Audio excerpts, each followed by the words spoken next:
The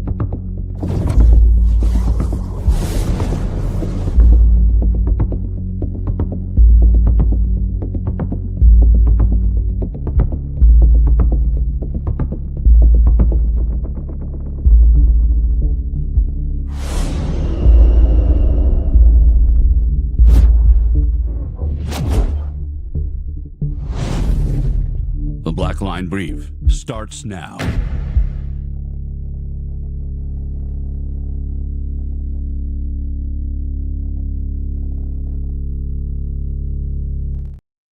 What is up, everybody? Wait, holy smokes, what's today? Oh my gosh, it's still Friday. It is still Friday. Yes.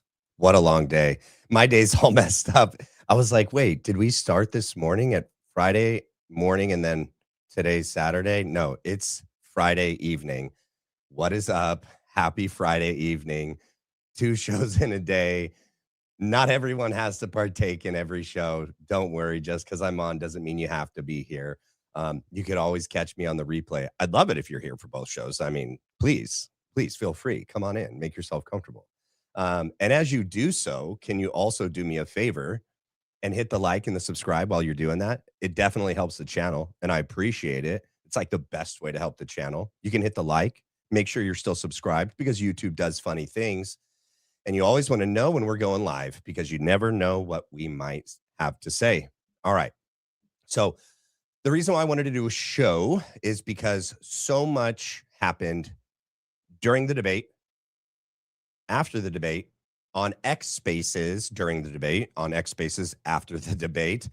And there were things that I wanted to be able to touch on during the debate that while it was happening, and I was like, yeah, I'm probably going to stop and comment. I realized, nope, nobody wants that. They want to be in real time, caught up with everyone. No one wants to feel like they're living reality in the past while other people are in the future getting to see Candace destroy Andrew Wilson in real time.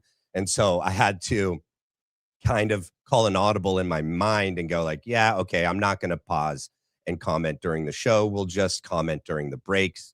And I think that was great. However, they're like looking back, okay, the 4 hours of the debate, or I think it was around 4 hours. The stream was about 5. I know I started an hour early and we went a bit after, so you guys can correct me. Maybe the actual debate was like 3 hours, 3.5.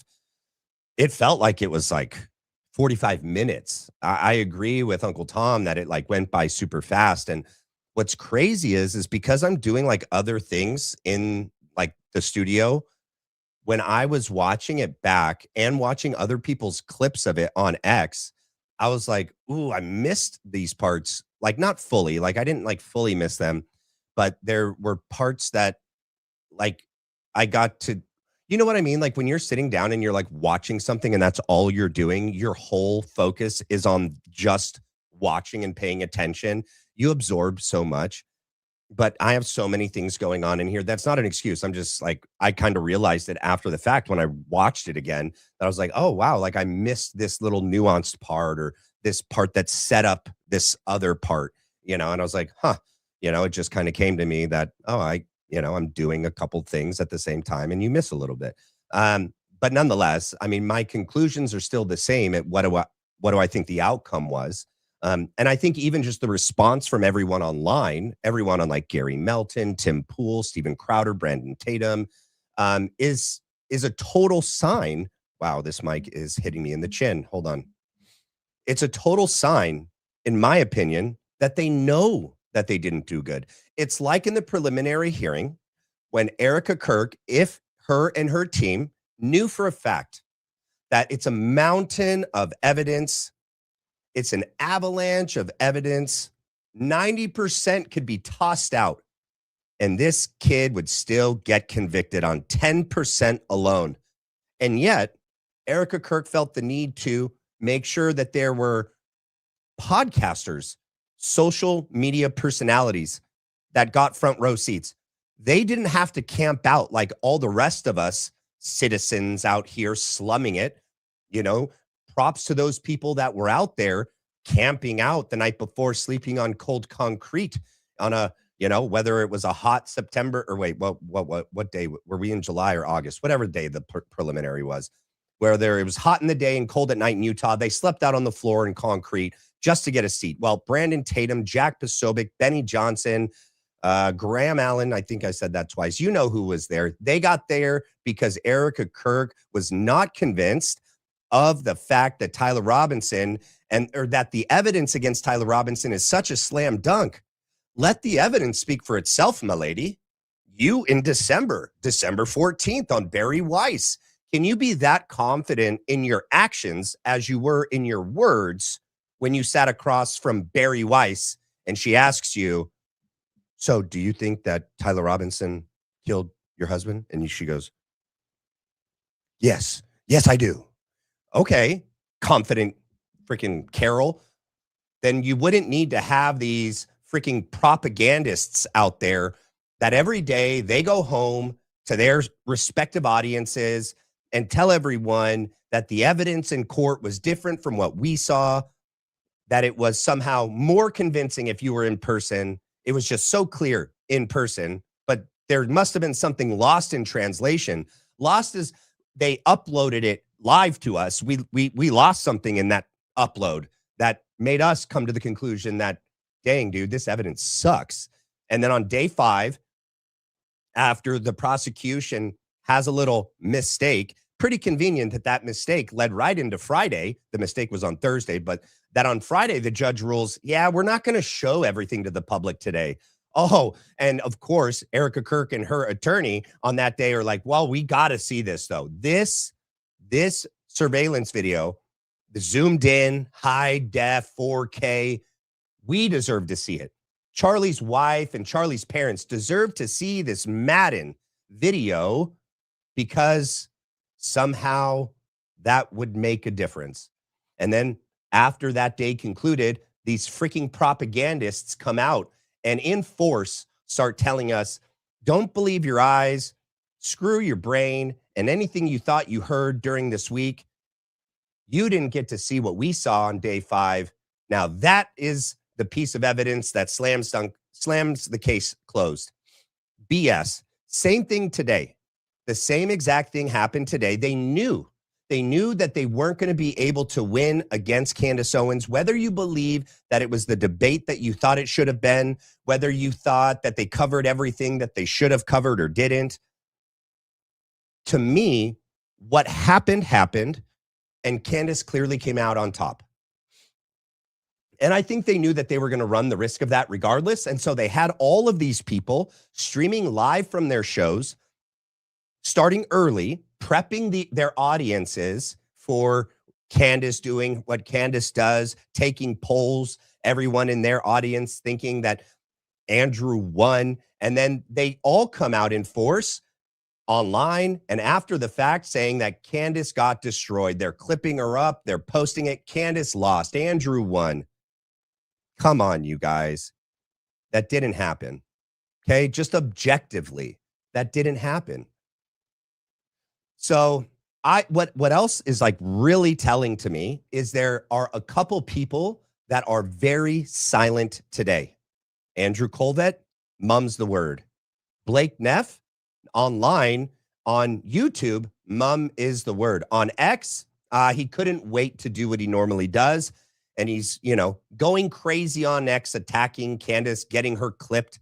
And it's like they have a clip farm ready to go. Crucible as well, his show, his channel, Andrew Wilson, and he's got his wife in force out there fighting his battles because he couldn't beat a pregnant lady one-on-one in person. Blood sport, you say? You just got tagged up, bro, and your face shows it, all right?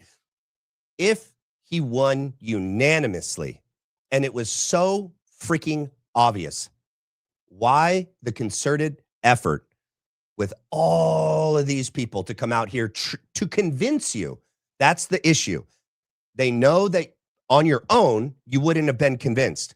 With your own brain, ears, and eyes, you'd arrive at the actual conclusion that Candace got the best of them. But they need to come out in force to convince you opposite of that. And I think that's so telling. So I don't, we're going to look at things, and I'll pull up X as well. It's pretty sad to see what's going on online today after the fact. PBD, and I'd love to open it up to comments to everybody as well. If you guys think I don't know, I'd love to hear your take. If you disagree with me, agree with me. If you think I missed something, please point it out. PBD seemed to not moderate at all, by the way. He seemed to just be a spectator, all right? And at least in the first half, he seemed to only be questioning Candace, which I thought was very odd. And then towards the latter half, at least he turned, and I think he asked Andrew one or two questions to push back on him. Also, one thing that stood out to me was people in their conclusion that Andrew won were saying that Candace was evasive. Candace wouldn't defend her positions. Hold up. Let's talk about that for a second. Candace, so there's a contract involved here, okay? It had to go back and forth multiple times until they both agreed. There were going to be things that Candace asked for and Andrew said no, and vice versa. So people's critiques about how to blame Candace for the pace and what was covered during the debate is unfair. She wasn't moderating it, nor was she the only person that had to agree to the terms. She couldn't control the whole thing. It doesn't start and end with her, all right?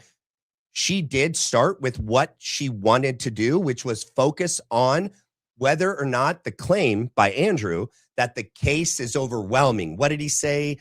What was the term? And then he defined overwhelming, that he believes it's believable or something like that. She wanted to start by actually going through the different pieces of evidence and the issues with them. He clearly lost that. You saw that, right? You also saw that he's only 75 to 85% positive that Tyler Robinson killed Charlie Kirk on the Losi Center with a Mauser and a 30-06. 75 to 85%. Wow. Huh. Sounds like reasonable doubt, Andrew. Sounds like what Candace has been saying this entire time. I've never heard her actually claim one specific narrative or theory. She has in broad, she's been looking at the big picture, okay? And throughout the last 10, 11 months has been kind of systematically going bit by bit at different aspects of this. Whether that's the day of, she's covered things like that. What was happening in Charlie's life, the months leading up to September 10th, all of the people that seem to be involved, whether that be at TPUSA, the mocking pastors in TPUSA Faith, Victor Marks, donors, so on and so forth, Erica Kirk, her background, where she comes from. Candace has covered a lot, okay? But today, the beginning was to start out focusing on the case against Tyler Robinson and whether or not it is overwhelming. And I think she nailed it. And I think he knew that. And that's when he shifted gears. And he shifted gears to start making her. So, and this is what I thought was interesting. All of her videos are there forever. She's the one that's made the statements. They've not been edited. They stand alone. What do you want to know what she has to say about a given thing? Go back and watch the video, bro. He rephrased her words in person today. He put it in different terms to try to get her to agree in the way that he framed it. And in my opinion, he was trying to rope her in to a potential, I don't know, some people would say it couldn't be defamation if it's not true. Yeah, but I mean, like, things have to be proven too. But like people sue people all the time, whether or not they win, whether or not they even want it to go all the way to trial. Look at Brigitte Macron, look at Brian Harpel. I don't think that either one of those defamation cases ever were were made with the intent to actually win them, because I don't think they can. And I don't know that they're that stupid that they think that they can. She has been very strategic and careful with the words that she's used. She has opinions, she thinks, and she believes that, yeah, and she thinks they're her opinions, allegedly. All right. He wanted her to actually state something as a claim, as a fact, so that she could possibly walk into a trap. She's not stupid like you, Andrew. And even with the pressure that you tried to push on her throughout the show, that usually works with other like low IQ individuals like you, it works. She wasn't rattled. She didn't play your game. She didn't feed right into the palm of your hand. In fact, you did into hers, and you walked into a number pitfalls in this debate. But that's why I think that some in the community and some on the Andrew side are nitpicking about why she didn't actually produce evidence or substantiate an allegation or an opinion.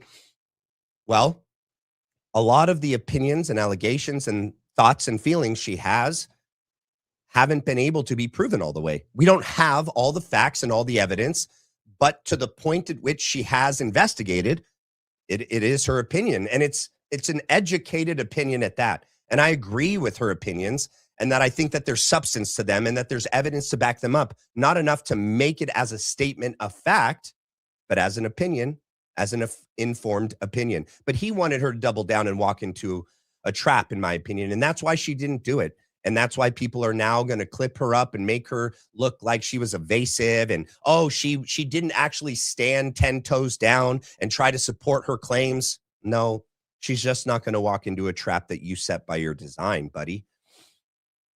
I think it's pretty telling also that Andrew, I'm sorry if I have to say a couple words tonight. Andrew had no problem. Okay, look it. I just, If you thought Andrew looked bad before, I don't know how this man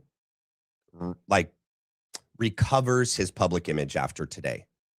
I don't know how Erica Kirk continues to pay him to teach people at TPUSA, whether that's students or employees or volunteers, whatever, on her payroll, when he's publicly called her retarded and that all women are retarded.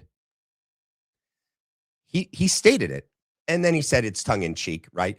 He did a lot of doublespeak today.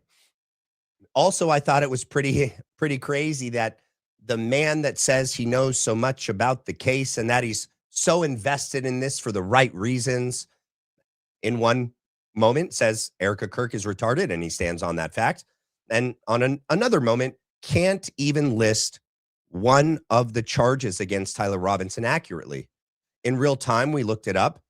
Is there a difference between murder and aggravated murder? Yeah, it is a big difference. That's why Candace went after Andrew. So he tried to, I got her. Hold on. No. You got to say all seven. No, you do. No, I said it first. Nope. You. Ready, set, go. No, I'm not going to play your game, little boy. You're not my daddy. I'm not going to fall to the pressure tactics that you've done on other, beta low T men that fall right into your little game. I know all the charges, and I'll list them. And she does. And she's able to explain them. And the fact that there's a major difference between murder and aggravated murder. And then Andrew feels, and I think he had to have known, and that's why he had to have that last word. Okay, so, aggravated murder, and I said murder, and you think that you won me on that exchange. There's no difference. And she smirks and looks at Patrick. I think if Patrick is an honest individual, which I don't think he is, all right? He's got that Adam So Snack guy, whatever his freaking name is. He's completely turned Vinny from being an independent, truth-seeking, honest person into a shill, just like the rest of his, cronies that are on his show. So I don't trust that he's going to be an honest person about this debate. He clearly promoted Andrew more so than Candace throughout this debate. And then if you were to go look at his X right now, yeah, he does show some good points of Candace. I think there's way more moments to clip of Candace handing it to Andrew, and yet they're not unanimously of that. And so I don't know that he's going to actually be honest next week when he talks about having moderated the show or this debate. I guess we'll see. We'll see what he does. All right. But this is also the same guy that just had Ben Shapiro on and glossed him for the public. I mean, it was the grossest interview of Ben Shapiro I've ever seen. I mean, he's a total Zionist, right? He's not ashamed of that. He's proud of it.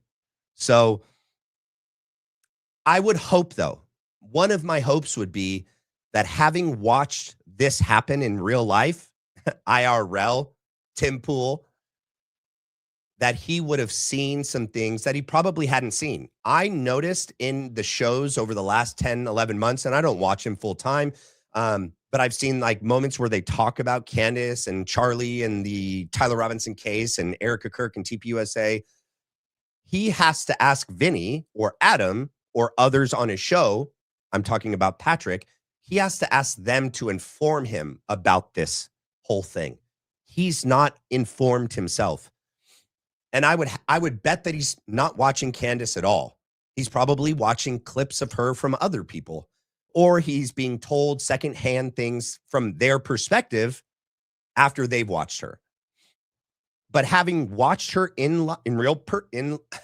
live in person today, I would hope that he's honest enough to rethink the conclusions that he's maybe arrived at before today's debate. Because clearly, I think anyone with an objective, honest mind would look at the initial exchange between the two of them and arrive at the fact that not even Andrew, before the debate began, was confident that Tyler did it. 75 to 85%. Okay. And then from that uncertainty was completely incapable of substantiating that Tyler Robinson is the person that was on the surveillance camera, that he's the one that climbed the roof, shot the Mauser, jumped off the roof, hid the gun, drove, to Dairy Queen, to Penguich, and then came back, sent text messages, confessed on Discord, confessed to his furry trans lover. Adam wasn't able to substantiate any of that. And you know why? Because neither was the prosecution. If the evidence was so clear and so concrete, this debate would not even have taken place. The fact that the debate took place shows how weak the prosecution's evidence is against Tyler. Because so many people in our community are not biased. I know I'm not. And so many of the people that are in the X spaces and that frequent the channel and other channels like this, it's not like we want Tyler to be innocent. It's not like we are trying to get him off. On the contrary, it's just that we've all looked at the evidence and find it completely lacking in any real substance. It's not been validated. It's not been verified and confirmed. It's just being referenced over and over again as established fact, right? They tell us, well, wait for the trial. That's when the real evidence will come. Literally, that's what they're saying. Even Andrew Colvett and Gary Melton said, and you'll see it in the prosecution's bind-over brief. There's supposedly hundreds of hours of surveillance footage that Gary says he's seen, I don't know how, a clear image of Tyler Robinson's face on the roof. Wow. I wonder why that wasn't shown at the prelim, Gary, because it doesn't exist. All right. The evidence against Tyler Robinson should be so clear, even just one, all right, not all. And I get that the argument is not every murder case has surveillance footage with people's faces on it, correct? But at least most murders where the body is available to be autopsied and the murder weapon and the supposed murder round and everything else that's been collected in this case are available, usually when you put all those together after they've been forensically analyzed, at least some are pretty conclusive as to who did it. When in this case, each piece of physical evidence has some issue with it. And that's why there's not one piece in my mind, not even one that I can look at and go like, okay, but that one, that piece of evidence, that kind of does look like it is Tyler. I don't know, guys. Maybe you help me. Is there one piece of evidence that has no chain of custody issue, that cannot be interpreted in a different light than what the prosecution has concluded, doesn't point to someone else entirely or someone else specifically like Lance Twiggs, or that there's some other, government agency involved or another country's a government agency or company like Cellbrite involved, in the analyzing like ATF and FBI of the DNA and the ballistics or the cell phone metadata, the Cellbrite. And yet we still even seen any of that. Oh, don't worry, the GPS location and the metadata confirming that Tyler Robinson had his phone and sent these confessions to Lance Twiggs. Don't worry, you'll see that later. BS. You're telling me that the prosecution saved some of their best evidence for a trial that they may not even get to. That's what they would run the risk of. Plus, you cannot withhold evidence, you guys. You can't withhold evidence from the defense. All right? You just can't. All right. There's also a couple other things that I wanted to point out. And if I've missed anything while I've gone on my little soapbox, please point it out to me. I want to look at some things that some of the other, podcasters were saying today and after the fact. But I also want to look at one of the arguments that came up today in the debate, and we can look at parts of the debate as well with Candace and Andrew. But one of the things that came up in the debate today was, well, what do you think killed Charlie Kirk? And this is another tactic that they were trying to get her to do. They wanted her to solidify, like really, pin herself down in one specific theory, to make a specific claim. Because when you do that, then you would really have to back that up with actual, evidence and facts as to how did you arrive at that claim that you're so 100% positive of. And I've watched her for the last 10, 11 months. She is,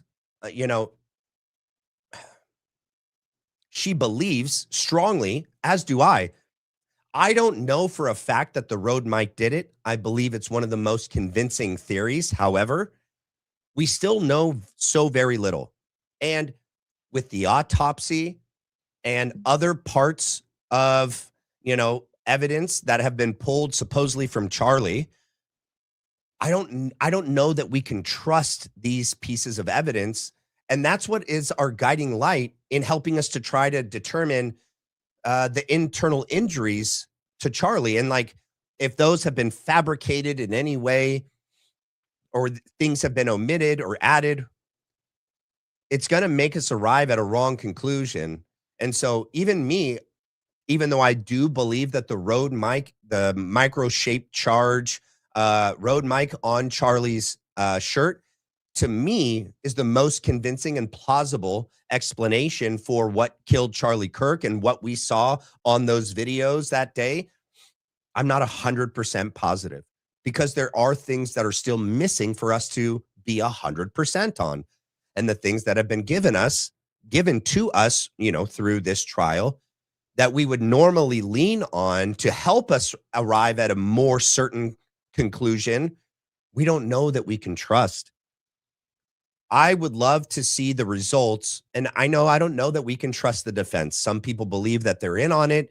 Some people believe that some of them are not defending Tyler Robinson. I know. I have concerns there. I don't have a, definitive position on that. Um, yeah, I'm hoping that they're not in on it. I'm hoping that they're not railroading him. But when they get the chance to have their own experts analyze the fragments, the DNA, the gun, the phone, maybe even do a second autopsy if Charlie's body's still alive, or be able to review the videotape and the other information from the autopsy, not just the written report, but all of it. Maybe we can get more answers that might help us understand what actually caused Charlie's death.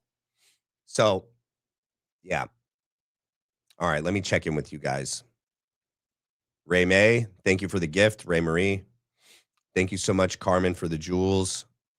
I believe his whole purpose was wanting her sources, names. That's what he was paid to get. He kept getting angry she wouldn't give him any. I agree, and I had people email me to reach out, which I did, to try to warn Candace that, well, one, that they may try to create a bunch of hit pieces on her from today. And I think they would have done that regardless. I think regardless of how well or bad she did, getting her to sit down on camera live, with Patrick moderating and Andrew sitting across, she would always run the risk that they were going to clip her and, create, articles on her from this debate and try to make her look bad. I think that was already happening from her show, though. Anyway, you guys, just her doing her show every day, that was already happening. Multiple different publications were doing pieces on her, hit pieces, and people were clipping her all the time on X and different platforms, doing hit pieces on her. So regardless if she sat down with him today, they were going to do that. Yeah. Did she run the risk of giving them a greater opportunity to do that? Yeah. But I think that she evaluated a cost benefit analysis. And I think that the benefit outweighed the cost. And I agree. And I think that even with what we saw today, with the pieces that they're going to twist and turn and try to make her look bad, Andrew looked way worse. And I don't even agree that Candace looked bad at any point. Because I can explain the moments where, like I already did, that she wasn't going to walk into the trap and defame anyone or make a claim that she couldn't substantiate. She wasn't going to give away any sources. And I do think, I do agree with you that they were going to try to extract information from her live on TV. But did you really think that Candace would fall for that? That just because she's live and this moron is sitting across from her and asks her a direct question, that she would feel the pressure to divulge a source, to divulge a piece of information that she had not divulged thus far? No way. Seasoned live debater. Many times she's done it with no moderator. She is her moderator and the debater all in one. And there was no amount of pressure that Andrew could exert on her today that would force her into making a split-second impulsive decision that she would later regret. They thought that they could get her to do that. Did you see that happen? No, in fact, you saw the opposite. She played right back at him, and he did that multiple times. So he was up against, an adversary that he had never faced before. Not an equal. And he underestimated her, which is even worse. He overestimated his own abilities and underestimated Candace's. And I think that was on full display today. And going back, I hope Patrick Bet David reevaluates his opinions on Candace and also his opinions on this case and the case against Tyler Robinson after this debate. And I get it. So going back to, they weren't able to cover a lot of things. Correct. They would have had to probably set aside 2 to 3 days. Just look at what Julian Dory did he did Joseph Scott Morgan by himself. Then he did Baron Coleman by himself. And then he did Joseph Scott Morgan and Baron Coleman together. And I think all three of those put together in total is like 12 to 13 hours of podcasting. And they didn't cover everything. They covered a lot, but not everything. So no matter how structured, which that would be blamed on Patrick, how little structure there was to this debate, how little interjection. He didn't intercede a lot. He didn't interject and try to keep, Andrew on point and focused. That blame lays at the feet of Patrick Bet-David, not at Candace. All right. She's not moderating and running the debate. And like I said, she had to agree to specific terms that Andrew dictated and vice versa. But I think she tried to, and I think Andrew knew he lost at that and then derailed it. But I think that was also showing his hand, that when he realized that he couldn't defend the position, that it is obvious and overwhelming evidence against Tyler Robinson, him and his team. And I don't think that Candace knew which clips. I think Candace knew that they were going to probably pull clips.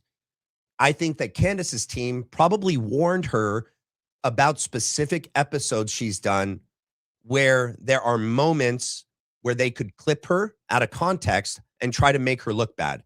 So I think that they probably, in preparation for this, probably listed a couple episodes. Like, these are probably the ones that they're going to pull from and probably try to throw at you if they do clips. But I don't think she knew what was coming. And I don't even know that Andrew's team knew ahead of time what was coming. They probably had done some research and probably pulled a bunch. But then as the debate was going on, I think they were probably deciding which ones to go with depending on what part of the debate they were in. Because there were multiple times in the debate when they tried to have clips pulled up and ready to go, and then we just saw them staring at us and staring at the screen that was, off camera that we couldn't see, but they were looking at, which is like the live feed.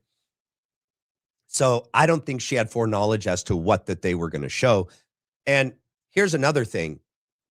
Today, to me, proved Candace, for any detractors, any doubters out there that had any suspicion that Candace is holding back, that she's in on it, that she's, I don't know, grifting or whatever the argument or the claim against her might be, she genuinely doesn't like Andrew. Just watch the exchange and tell me this was for show. This wasn't for show. Okay. Look at the exchanges between them and tell me that she genuinely doesn't trust Erica Kirk and TPUSA. She genuinely doesn't trust them. Like us. Watch the exchanges and tell me that she genuinely doesn't believe, that there's enough evidence against Tyler Robinson. She believes that there's no real good evidence, like almost zero, that Tyler Robinson was on campus and is the lone gunman shooter of Charlie Kirk. And I agree, right? But to anyone saying that she's out here, she's doing this for money, she's doing this for clicks, she's slow feeding the evidence to us to string this out as long as she can go. She actually is friends with these people and she's part of it all. And it's a big psyop and she's in on it. Did you see the interaction between her and Andrew? It's live, not scripted. It's not scripted, right? Andrew had his little phone for his opening statement. And their exchanges back and forth, I think, were the most genuine, that they genuinely don't like each other. Which is, I think, understandable on Candace's side because it's freaking Andrew Wilson. But it's just pretty telling that with what Candace has tried to do over the last 11 months, what would it really be that would make Andrew really, really dislike Candace Owens? I don't know. Well, I mean, if you're being paid by TPUSA and Erica Kirk, which, by the way, He is. I know that he didn't admit today on this debate that he is on the payroll, but Stu Peters got him to when they debated and Sneeko moderated. Okay. And I know TPUSA didn't claim him, right? But he said it. He's paid by TPUSA to teach the next crop of, debaters how to debate. And they clearly gave him a text, whether that's Erica that gave him a text or Andrew Colvett or someone that was on that text thread, which would have been someone at TPUSA. Someone gave him that text thread to use today. And then supposedly there was a bunch of other evidence that they never got to. Oh, but no, you have to tune into the Crucible for that. Okay, so Erica Kirk and Andrew Colvett and TPUSA are now going to be giving all of the evidence that all we've asked from them from day one to now is, could they just show it? Why couldn't Erica Kirk be there? Why couldn't Andrew Colvett or Blake Neff? Why couldn't this have taken place before? Why can't Erica Kirk and TPUSA be showing us that text? Why can't they reveal it? They're going ham on X. They've been doing that for the last 10 months.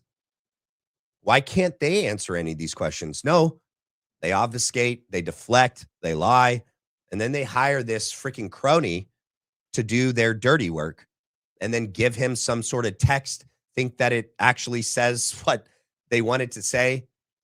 I don't actually think it says the left. I don't, because I've played plenty clips of Charlie Kirk saying himself he was not afraid of the left killing him. I can't tell you, that's not the 10X conference with Grant Cardone is not the only clip of him saying that, but that is him saying it in March of 2025. He wasn't afraid of the left killing him. Yeah, and I think he actually sadly trusted his team. I think that if you were to believe that text,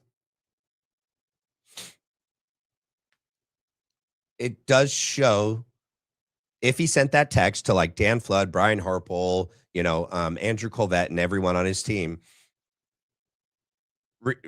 taking out the crazy, the left part, but just him saying he's afraid for his life and warning them and telling them he is their only life that their job is to protect.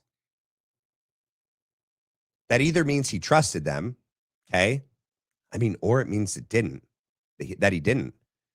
That's literally their job. That's literally what they're paid to do. Why would he feel the need to remind them of that? Did you think about that? Why on the day before this event would he feel so unsure if they realized that fact that he needed to text them to remind them that it's his life and his life alone that it's their job to protect? To me, it almost points to the fact that he did not trust them. The fact that he had to remind them, hey guys, you remember, you remember who you're supposed to protect tomorrow? It's me, just me. That's your job.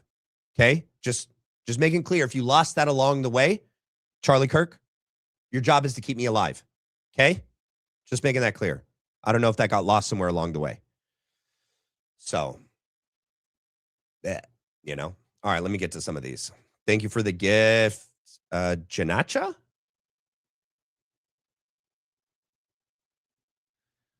Sometimes I think I recognize these photos. Lezeep, thank you for that. Thank you for the gifts, you guys. Holly McLean. Thank you, Michael.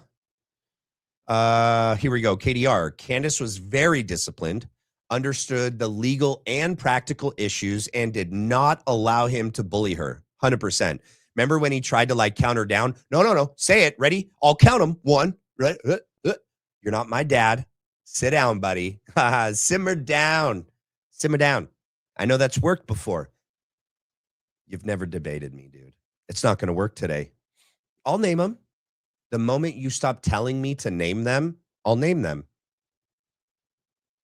And she was patient and disciplined, named all 7, and then pointed out the fact that he doesn't know the difference between murder and aggravated murder, which is a big difference, especially in this case. Nina Darling, hey, Matt. I also think it was weird that she wasn't allowed to ask him questions. Thank you. This is why I also want you guys to write in, because there's going to be points that it's a 4-hour live debate. And I was doing multiple things while it was happening, and I want to be able to recover everything or cover everything again. That was in the contract. Did you guys not catch that part? I'm going to finish reading your comment in a second. I'll pull it back up. She wanted to ask him a question, and he said, no, not if we're adhering to the contract. You don't get to do that. So clearly, you guys, and she had said that in the lead up to this debate, that him and his team were being very difficult at what they agreed to and what they were demanding of her. She wasn't allowed to ask him any direct questions. Interesting. But they were allowed to ask her direct questions. Interesting. But she has something to hide and they don't. Huh. But they won't answer questions. But she did. Got it. They just didn't like how she answered it. Oh, okay. Wait. They played her clip where it's her in real life, just in the past, making a statement. And then they asked her to restate the statement. Why would you want her to do that? Why isn't her original statement good enough? You just played it. It's her. It's not like a freaking avatar. It's not some sort of body double. It's her. She said it there. Her words stand alone, dude. No, they wanted her to rephrase it. They wanted her to say it differently. They were trying to trap her. She knew. They were also trying to make her look bad by clipping her out of context. And I agree with her statement, not his, that like, oh, we don't have all day to play your entire episode. That's not what she was saying. She was simply saying you could have started at the beginning of the sentence. You know what I mean? Like at the beginning of the sentence and just played from there. An extra 10 seconds probably wouldn't have made a big difference in the length of the debate, but it would have given the full context to that, clip. But it wouldn't have looked as, bad for you guys. Well, it wouldn't have looked as good for you guys as how you were trying to make her look bad. Allowed to ask him questions. His position was to prove that Tyler Robinson did it, but his focus was on what Candace Owens said or trying to get her to expose her sources. Yeah. Well, here's the other thing. Like his position was to defend the claim that the evidence against Tyler Robinson as the lone gunman of killing Charlie Kirk on the Losi Center with the 30-06, like defending the official narrative, was overwhelming. He couldn't do that. And once he realized that, he quickly pivoted. He did have an earpiece in. I don't think that, I don't know if, because she had an earpiece in too. I'm wondering if they both were allowed to have both teams' earpieces in, or if like Patrick was allowed to have both. Like there had to have been a way to ensure that like Andrew's team isn't feeding him information and questions and attacks. And there has to be a way to ensure that Candace Owens' team isn't feeding her, questions and attacks and information. And so even though I did see an earpiece in Candace's ear and in Andrew's ear, I don't think that they were listening only to their team in isolation. There had to have been a way to make sure that they weren't being fed information solely from their team. And so the feed had to have been, listened to by a third party to ensure that that didn't happen. Let's see. Yeah. Plus, like if he had people in his ear, he would have been able to say the charge correctly. He would have been able to say all 7. He would have, if he had someone feeding him information in his ear, he would have been more slow in his attacks and his responses to be able to receive the information first and then to, get it out. And he wasn't. So he wasn't slow, right? He was very impulsive and erratic. And like, he was just, quick firing his attacks at her. And he would have been more accurate. He would have done better. He would have looked better. He would have came across more measured, more composed, more patient, and he would have had better information. And I don't think that's what we saw. So I don't think that he had help in his ear. I think the earpiece had to have been, listened to collectively to ensure that people weren't being fed information. Wait, did I finish reading that? Uh, and yes, I agree that like he was clearly trying to get her to expose sources and to assert claims in a different way that could open her up to defamation. But she didn't fall for it. So, six pack Chad, you are genuinely brain dead if you think Candace won that exchange.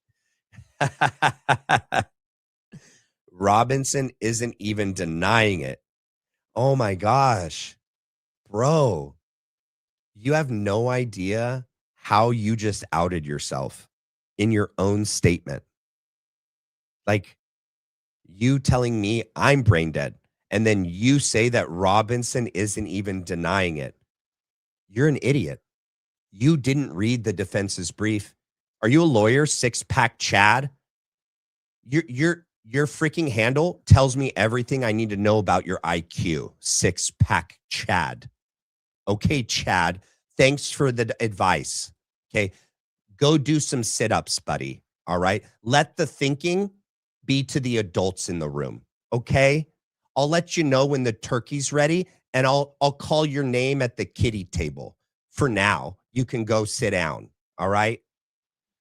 Frickin' A. His lawyers are trying to avoid the death penalty. You're an idiot. You can go listen to actual lawyers break down that briefing. I did it too, but you're going to tell me I'm biased. Go listen to 100 lawyers, not Andrea Burkhart. That's probably who broke it down for you. Good job. Later, buddy. Thanks for your $5. He looked like an absolute moron refusing to show the new text message. Yeah, no, I agree. And then saying like he's going to show it on his show. Did you see him like stutter and like stall on that? No. I'm not going to, you got to come to the Crucible. You got to come watch me on my show. Nobody's watching you on your show after today, buddy, except for your family and your friends and people that already think you're something you're not. Your $300 your $300,000 Give Send Go account before the debate was at 69,000. After the debate was at 70,000, Andrew. That was a pity donation. Somebody felt bad for you. Someone gave you $1,000 or a couple people gave you 50, 10, 100, whatever. But yeah, no, I don't know that anyone's going to come to your Oh, you know what? I might tune in just to see if you're going to release the text message. Let's see if you're a man of your word. You agreed to debate me and then you reneged on it. So, I mean, I already know you're not. So, I mean, I don't know what I'm waiting for. But who knows? We can hope. People can change, Andrew.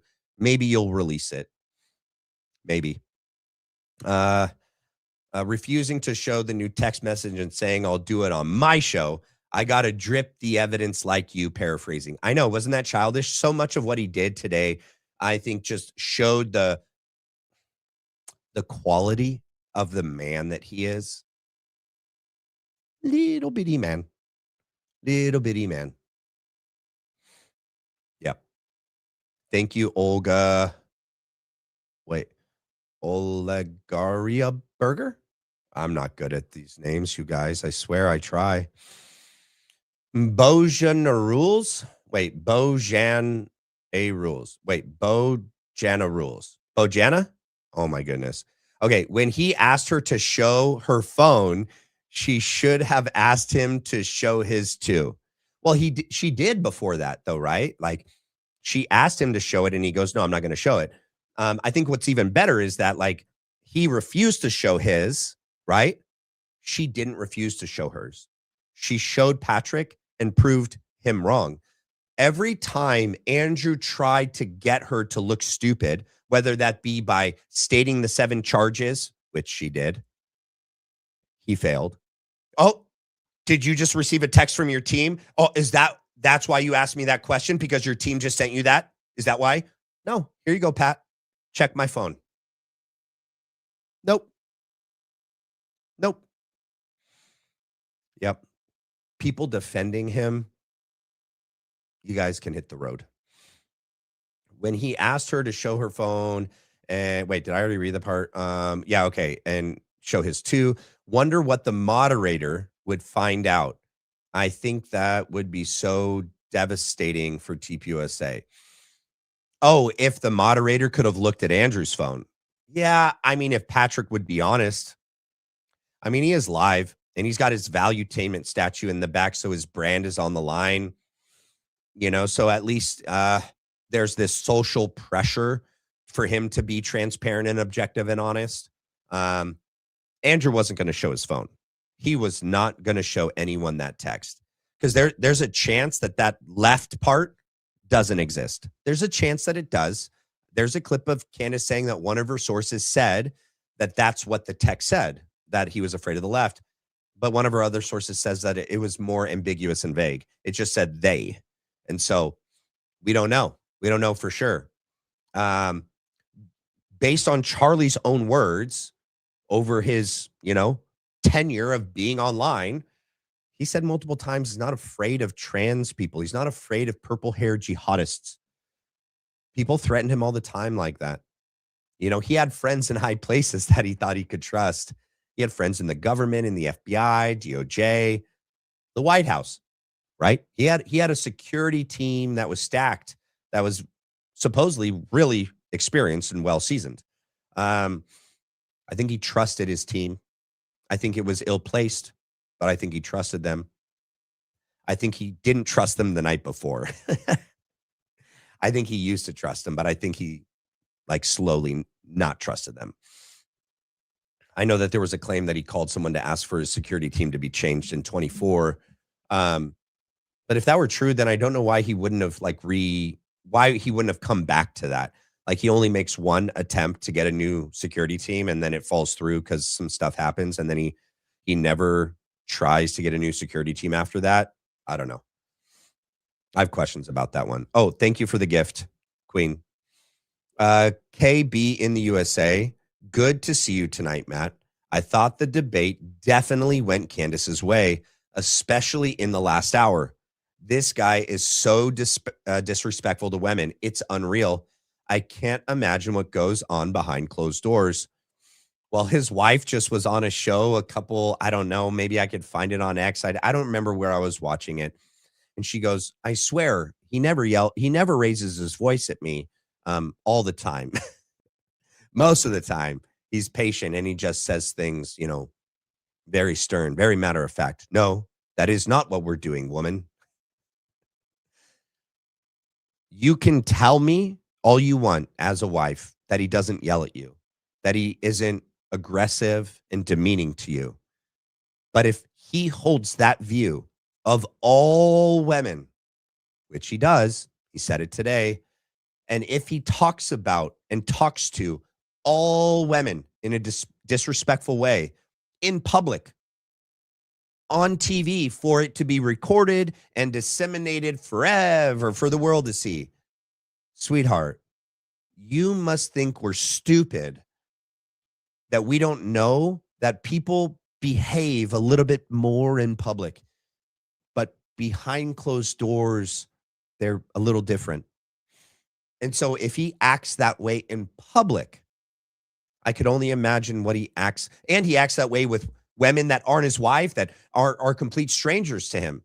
How he talks about Erica Kirk and all women and the women that he's debated, even though I know that they're liberal, leftist women, whatever. You could still debate them respectfully. I've never heard Charlie talk to any of the liberal women that he's ever debated the way that Andrew does.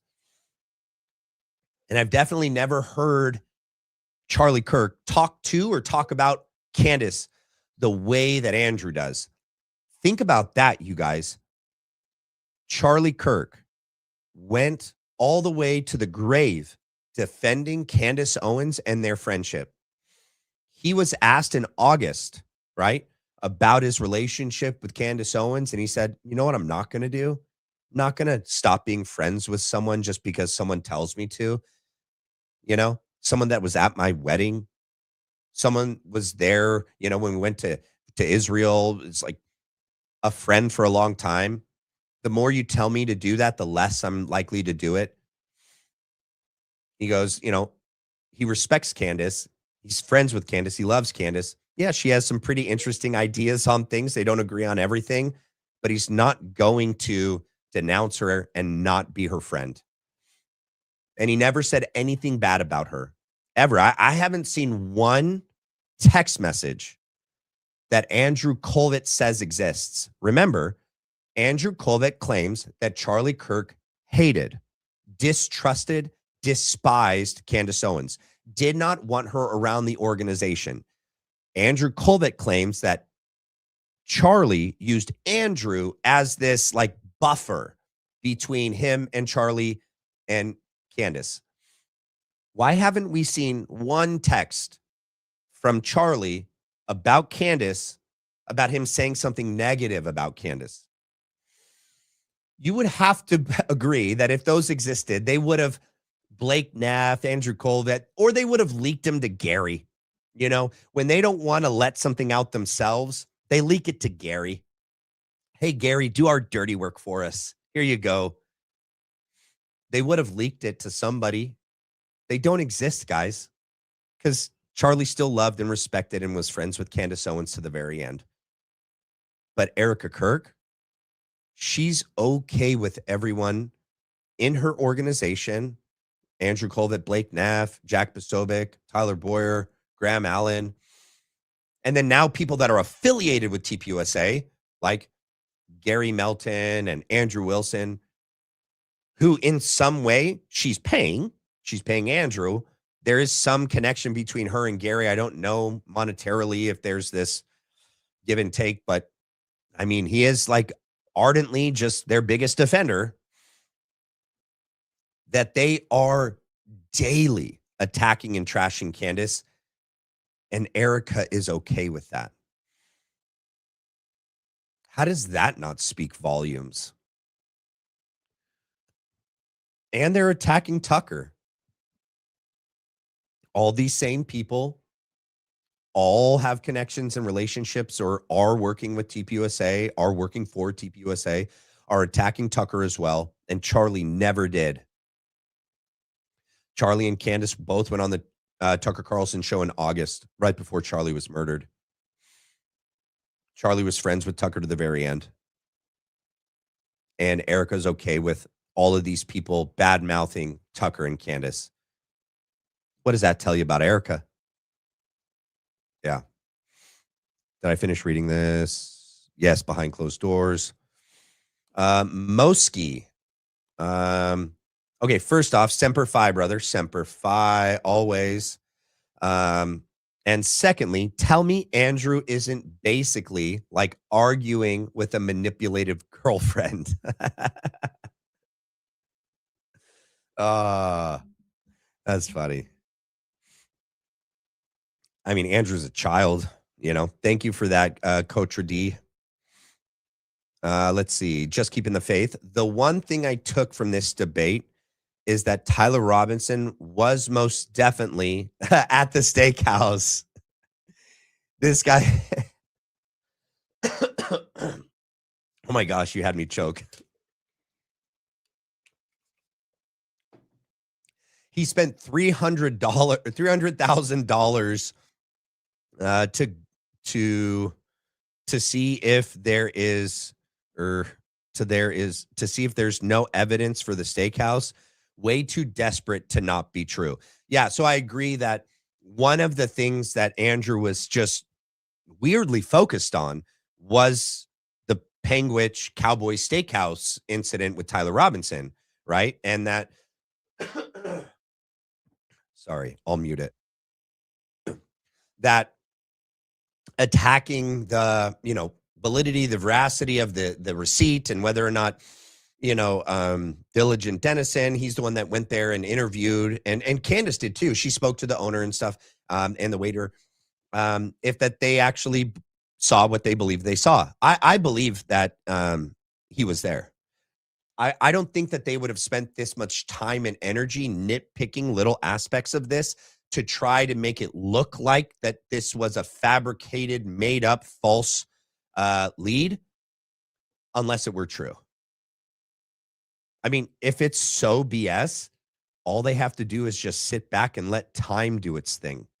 time would show that it's BS. You don't need to put all this effort and energy into proving and trying to, convince everyone that it's a BS story. If it is, it's going to come out. The truth always comes out into the light. I mean, the lies make its way to the light, to the surface. Thank you, Paula, for the donation. Okay, Coach D, you should debate Jake from Rattlesnake TV. He's Andrew's little student. Been trashing Candace all week. Andrew agreed to debate me and then backed out. So Brandon Tatum in the week of the prelim said, I'll debate anyone on that side. I've reached out to him multiple times and said, accepted. No follow-up. All right. I have a potential debate planned for next week with Josh Carr. Yeah, he's been trashing Candace all week as well. Hopefully that works out. We'll see. So, I mean, if this guy would debate, well, sure. I mean, I don't know what else could. Candace is better at debating than me, for sure. And I mean, I'll still debate anyone. I'm not saying not to. I'm just saying that, I think clearly. Well, you know what? There was a lot of stuff not covered. So there's still a lot of information not yet covered because they only had, 3.5 hours. But I think that clearly one of the outcomes of today is that not even Andrew believes that Tyler Robinson killed Charlie Kirk. He's 75 to 85% sure that the evidence is overwhelming. And I think when Candace was done with the parts that she was able to cover, probably went down to 65%. I mean, he wouldn't honestly say that, but yeah, I'll debate someone. You can tell him to reach out to me. All my stuff's public. Oh, what up, Pop? This is my father-in-law. CO slaughtered Andrew. Yep. Making the moderator search Candace Owens' cell phone was childish. Your commentary, son, is spot on.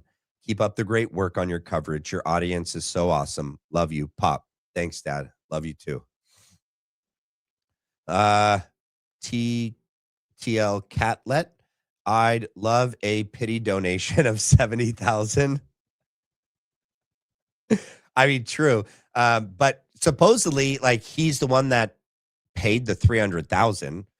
Who has $300,000 to just pay someone to debate them? Either that money came a little bit from Erica Kirk, TPUSA, Gary Melton, Patrick Bet David. Maybe it was crowdsourced. That's how he was able to get 300,000 so quickly. I don't know. Maybe he has 300,000 lying around. I mean, he obviously should have done some sort of his own cost benefit analysis to determine whether or not that he could recoup that, even without the GoFundMe, even just from publicity alone, future traffic to his, he has different debating services that he offers, coaching and things like that, classes. And then he has YouTube channels. He has different, streams of income where he makes money. I mean, he would have had to have had some sort of, I don't know, financial advisor determine whether or not yeah, I mean, you're going to pay 300, but you'll get way more in the long run. Unless he's so stupid that he just is yeah, I don't need 300,000. Here's $300,000. And can you make me look bad while I do it too? When Andrew Wilson said all women are retarded, she should have said to PBD, wow, he's paying $300,000 to debate me, a woman. So who's the retarded one?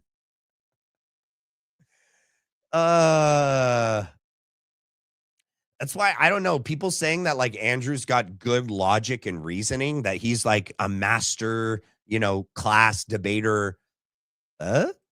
Really? Oh, okay. I mean, maybe the argument is that he has just the worst case of foot in mouth ever. But usually if you have good logic and reasoning, you don't have a bad case of foot and mouth. You know what I mean? America First Girl. I like the way you think. Thanks for presenting the absolute truth. Thank you, America First Girl. I like your name, America First Girl. That's cool. Buster Peak, thank you for the gift. Six Pack Chads. Oh, you're back. Yay. Six Pack Chad's mom? What's happening? Do you have sock puppet accounts? I apologized for my son's outburst. He's on his second six pack of Bud Light. He won't remember what he super chatted in the morning. Who is this? Okay.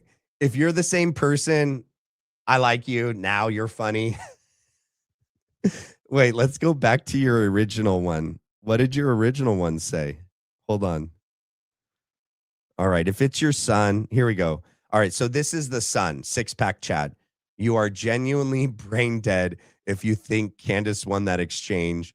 Robinson isn't even denying it. His lawyers are trying to avoid the death penalty.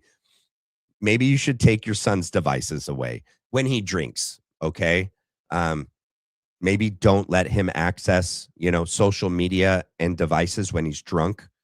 Also, how old is he that he could get drunk off a six pack of Bud Light? Holy smokes.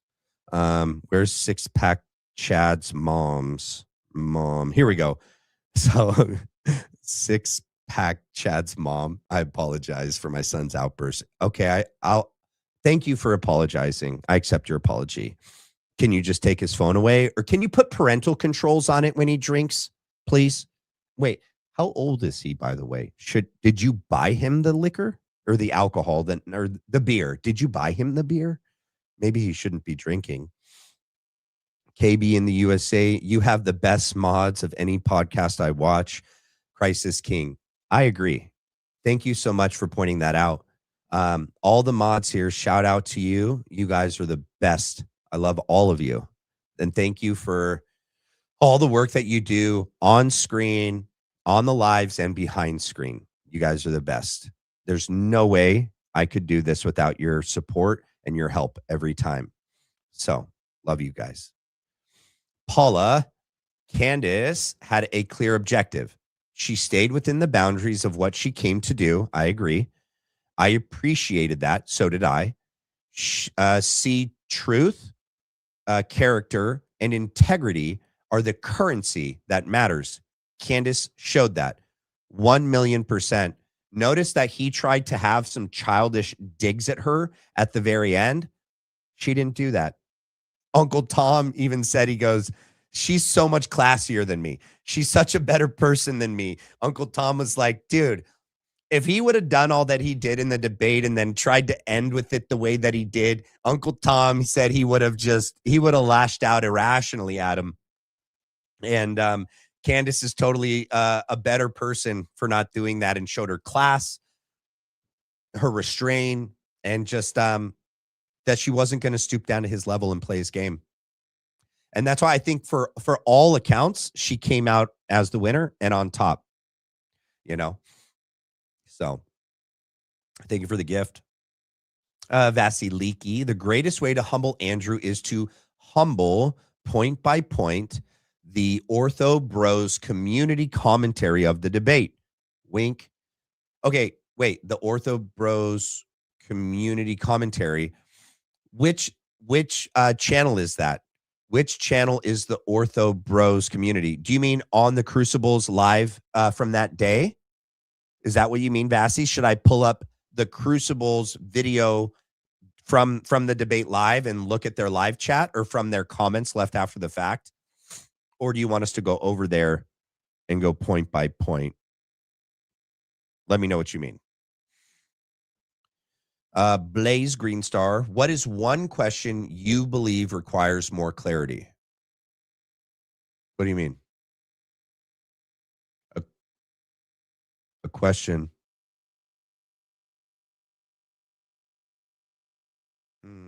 I don't know what you mean.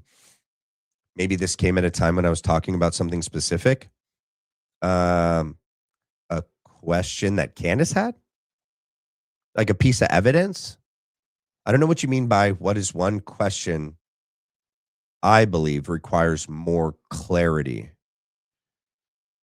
I mean, all the evidence needs more clarity. A question that Andrew had, or can you help me? I just need help a little bit more of what you mean by that so that I could answer it in full. Thank you, Super Chatter. Your name is Super Chatter. That's funny. I like that. Thank you for the gift. Thank you for the gift. And I'm going to get on to what I'm doing, guys. And I'm just trying to get through some of these because they came in quite a bit. Thank you for the gift, you guys. Thank you for the gift. Maybe the owner gave her CCTV footage and that's the information they wanted to find out. Wait, maybe the owner gave Candace CCTV footage from the roof, the surveillance footage. What other footage are we talking about of Tyler? Or I mean, the alleged shooter. The only things around the campus there that would have had, cameras to capture, would have been the campus. The other houses near that side and everything are facing the other way. It's their backyards with trees and stuff, and there's no businesses nearby. So I don't know what you mean by that. This man-child tried so hard to get gotcha moments from Candace. Epic fail. A brilliantly epic failure. Looks like TPUSA wasted $300K. I agree, and I do believe they paid that. Max Frost, you should cover the enraging Candace hit piece that Brandon Straka did Wednesday on Harrison Smith's War Room show. I'll post the link under this. Yeah, and can you just send it to my email, theblacklinebrief@gmail.com, and I can watch it later, and maybe we could cover it this weekend? I appreciate it. All right, now let's continue. I want to show you guys some things, okay? Hopefully you guys are here for it. Let's start here. This is Mike Glover and Mike Ritlin. Oh. In an investigation standpoint, I guess just broadly speaking, what is your take on that across the board, really? I mean, from the narrative that's being fed from the FBI to the public to, the concreting over the shooting site not long afterwards and the videos that we've seen, and just from a sniper's perspective, kind of what is your take overall of the entire thing? A lot of it stinks, and I don't like it. There are technical things that 100% I could speak from a position of expertise and authority as a sniper. But overall, the entire thing doesn't technically meet any of my evaluations of what an organized hit would look like, pinning it on one man who grew up hunting a little bit, who had little to no exposure to guns, and grew up in a conservative home. It just doesn't make any sense. And there's many components to that, but for him, like, everybody's like, it's an all right, and this is Mike Ritlin and Mike Glover. All right, they're one's a Navy SEAL. Mike Ritlin's a Navy SEAL, and Mike Glover is retired U.S. Army Green Beret and former CIA contractor with nearly 2 decades of special forces experience, including combat deployments and counterterrorism operations. Glover, and then he opens up about his story and stuff. So very experienced and knowledgeable. And yeah, listen to his take. easy shot. Got it. Yeah. Shooting a watermelon off of a fence post is an easy shot. Shooting a man under a tent in front of thousands of people, knowing that you could get shot and killed yourself, compromised, even for trained operators, is a lot of pressure. Not that we couldn't work through that pressure, because we do that. But for a civilian with no understanding of stress inoculation, of training methodology, planning sequences to be able to execute that alone, seems off to me. Is there, to play devil's advocate, because that's my jam, is there any element of young, naive, almost too dumb? I mean, it's kind of like going through buds at 18. It's like you're almost kind of too dumb to even understand what you've gotten yourself into. Do you think that there's any element of that that's even possible, that like it just didn't even register that what he was doing was so profoundly significant historically and evil and what have you, that it was just not impulsive, because obviously there's a level of planning that needs to take place, but just from a mindset standpoint, that could possibly be a factor? Yeah, for sure. But even in the analogy you used, in buds, you don't have to be super technical. You just need to survive, right? You need to get through it. When you look at this situation, even breaking it down into an op, and just cut out planning, just do infill, actions on, and exfil. To flawlessly infill, flawlessly execute, and flawlessly exfil without compromise, and only to be like, if that happened, which it happened allegedly, and then to throw it and piss it all away by throwing the rifle in the woods seems like a contradiction, an oxymoron. Like, why would you go through all the work of apparently planning and then perfectly infilling actions on and then exfilling only to chuck a rifle to be seen off the side of the road? And now, do I think he's a psychopath? For sure. It typically takes that kind of personality to be unaffected. You either have to be a trained operator or a psychopath, or both. or both. It's a blurry line there. To effectively pull something off like that. But I also think for people to operate like that in their own little world without help, and you could take the Trump assassination, attempted Trump's assassination as well as an example, would be super unlikely. I mean, the biggest controversy is obviously the JFK assassination. To think that Oswald alone was a lone gunman with no help and coordination after he travels to Russia. Like, what? Like, so I'm afraid the further away we get from it, every day that we get away from it, the more it becomes a conspiracy and the less it becomes confirmable. And I just think it's ass backwards. I think the entire thing stinks. And I could say this: the day after, I talked to a high-level CIA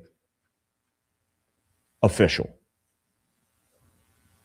very high, and he told me, I don't even know if I should say it. I think you should absolutely say it. Say it.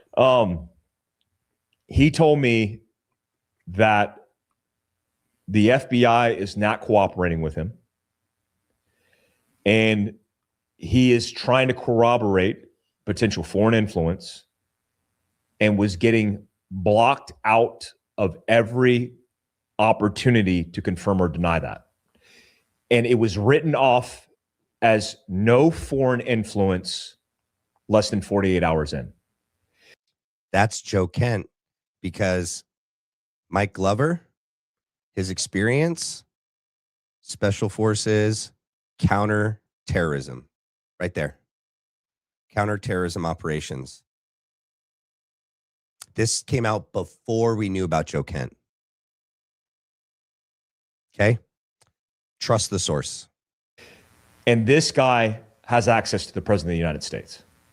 And so for that to be said from the guy and asking me if I had anybody that I knew on the inside to be able to get information because he wasn't allowed to access it, I'm like, why are you calling me?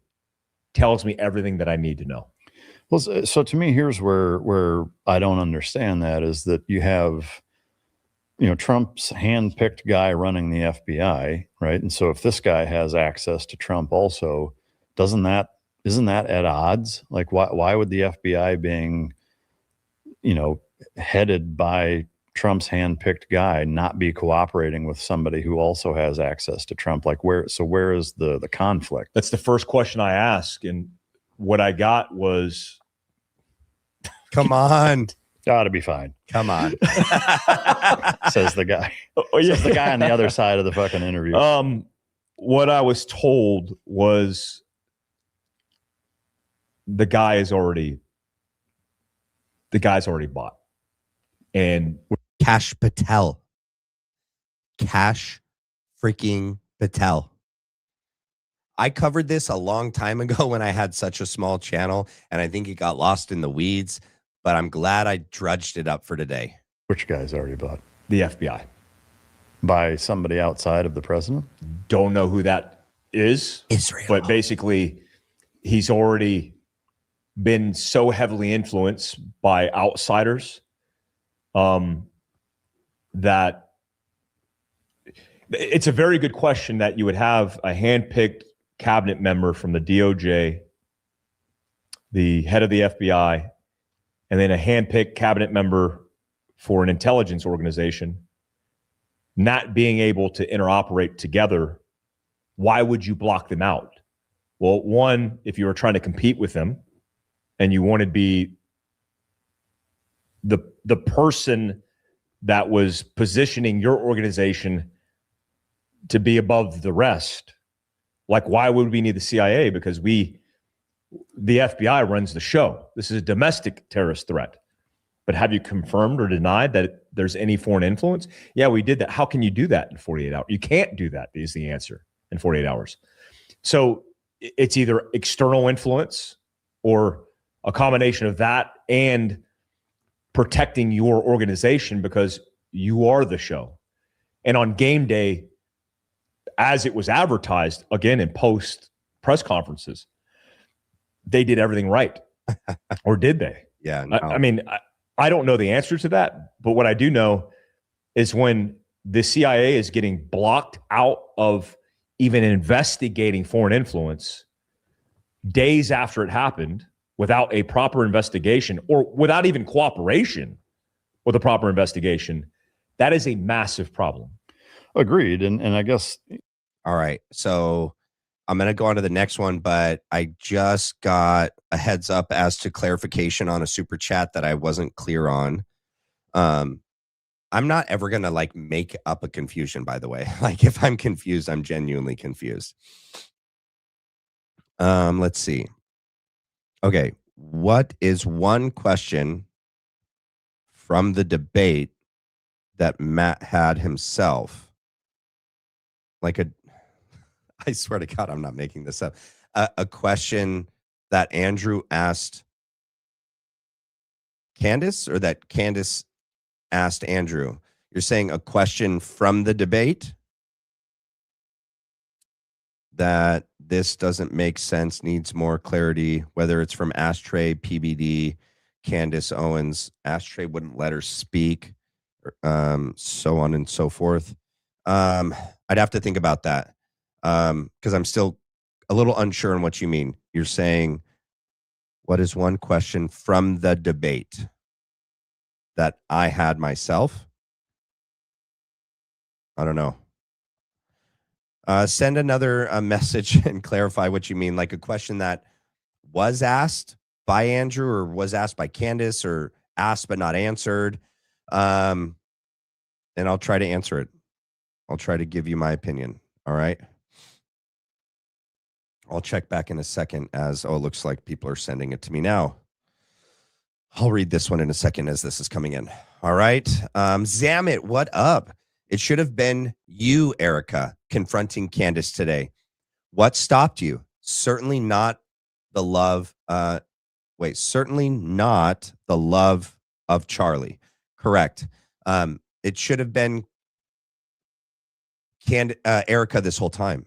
And remember, if you guys remember back to like September, October, November timeframe, Blake Neff and Andrew Colvett were supposed to sit down and talk with Candace live. And then they tried to make her come in person and say that they couldn't do a live stream. And then they canceled.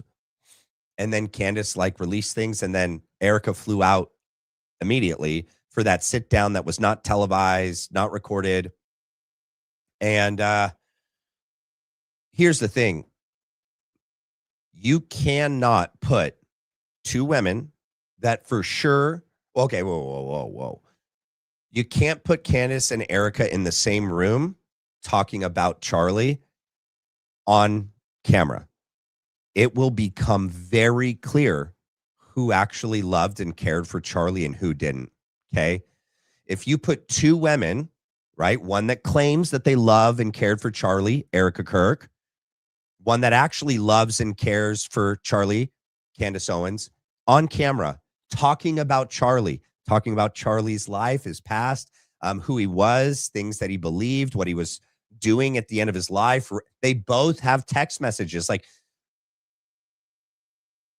Candace would end Erica. It would be unrecoverable. And I think that even though she's been given bad PR advice, I think that that's one PR advice that Andrew's probably told her is a no-go. You're not going to sit down with Candace Owens on camera. There's no way Erica walks away from that looking good. There's just not, especially this late in the game. Maybe early on, if we hadn't seen what a bad grieving widow she is, how fake she is, how inauthentic her grief is, she maybe had a chance early on to sit down, and maybe if she could do a better job of convincing the public that she actually cared for and loved Charlie and was grieving him in those months after the assassination, she maybe could have sat down and came out equal. Not now. No. So I think they know that. The vibe check. 10 minutes in. Yes. Andrew Wilson said he was 75 to 80% convinced Tyler Robinson shot Charlie Kirk. He both abandoned his OG claim and lost the debate in that very moment. Yeah, and someone brought up on an X space that Patrick missed his moderator opportunity, that he should have paused right there and addressed that he's defending the claim that the evidence against Tyler Robinson as the lone gunman is overwhelming. How is it overwhelming if it's only 75 to 85% sure? That's not overwhelming. That's underwhelmed, my dude. Zamet of. Oh, thanks for the correction. Yeah, because you said certainly not the love of Charlie. Correct. Thank you. Oh my gosh. Erica, what are you doing here? Erica, go home. Dude, Rob McCoy's wife, Michelle, needs a break. She's been caring for the kids. But the kids love the books. Can you go home? How about you stop? You stop. Erica Franzfake Kirk, thank you for your $20. Everywhere you show up, do you scare people with that handle and with that profile picture? It's definitely a jump scare. All right, let's go to the next clip I have. And I think I have it right where I want it. Hold on. I got to make sure he doesn't show any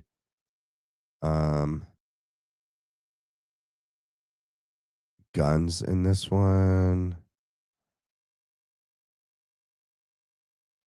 And this one's a longer clip. I don't remember where he says. Let me see. Let me see if I could pull up the transcript. Well, here, let me add it to the screen so you guys know what I'm talking about. Here we go.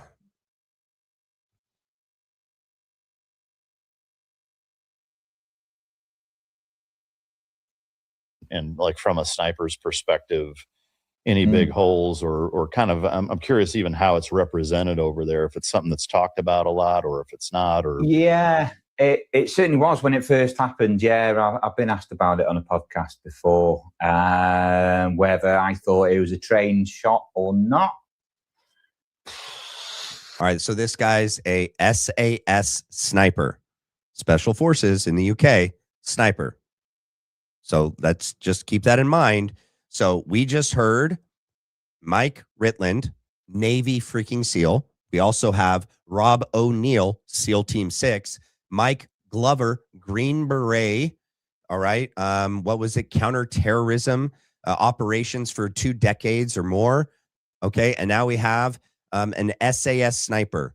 Okay. So when they tout out freaking Gary freaking Melton and Matt Tardio, I think we have a lot more on this side. All right. That all feel the same way about this.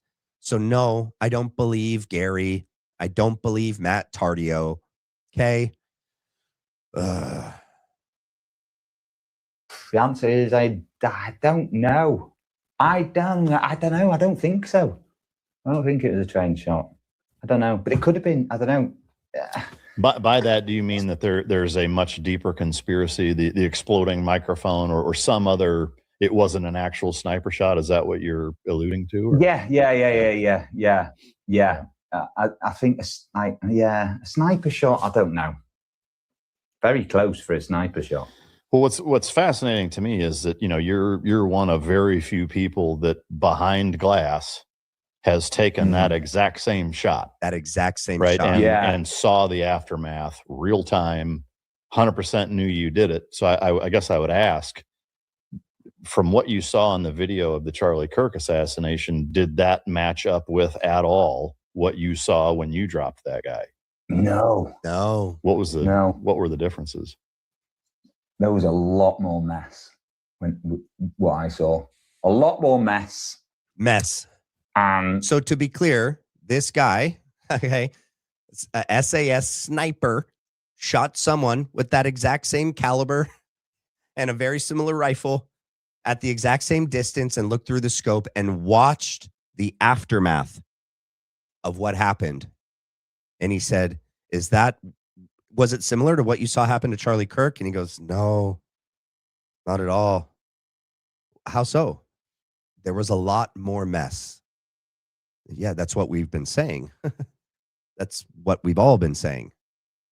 Okay. Yeah, it just seemed so clean and surgical. I don't know. I just struggle with the idea that was a sniper that took that shot. Yeah. I don't believe it. I think there's some. Yeah, I think there's more sort of. It's a slippy road to go down there, the conspiracy one, but it's possibly. Yeah. I know if I was no, absolutely no. Take that back. Let's rewind that. Yeah.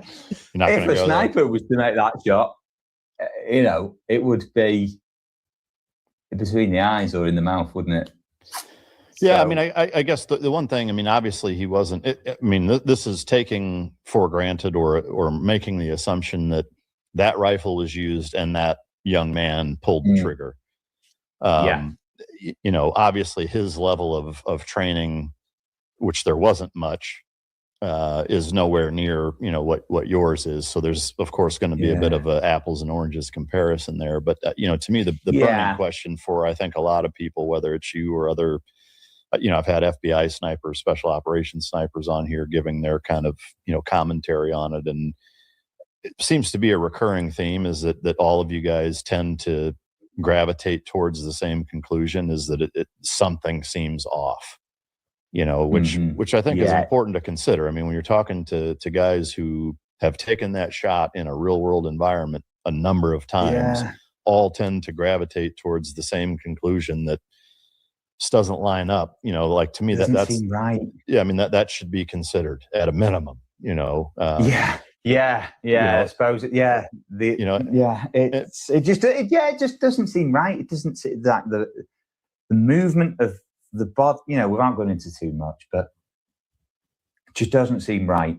When a round hits someone, especially where there. Well, and that was close too, right? But compared to all of your shots, you're talking a fraction of the distance. Now, granted, the round wasn't quite as nasty as the one that you used, but it was plenty nasty. Well, that's it. Yeah, you thought there'd be more repercussion in the body. Yeah, and the velocity at that distance is going to be more comparable to the velocity that you're hitting somebody with at a fucking mile away. So that's it. Like our rounds were flying at something like 1,280 feet per second or something like that. It was ridiculous. You know? I would think they would be like 3 times that. I mean, even a 5.56 is running 3,500 feet per second. I mean, it's screaming. Now, granted, it's a smaller round, but I would bet that you're there, didn't I? Not meters. Yeah, feet. Meters. Yeah, meters would be about the same. Yeah, if it's 1,200 meters per second, I mean that's hauling ass. Because You know, he's so UK. Hey, just so we know, I was the only sniper that had to use a calculator. that's the good news. I forget how long he goes on. I don't want to keep you guys, watching this forever. But he ends up saying, unless you guys want to see it, it's only a couple minutes. But he ends up saying that he believes that there looks like an explosion because they start talking about the necklace and the shirt movement, the weird shape of the neck wound. That none of it looks like a bullet round at all. Charlie's body movement, the lack of, without going into it, what we see just doesn't add up.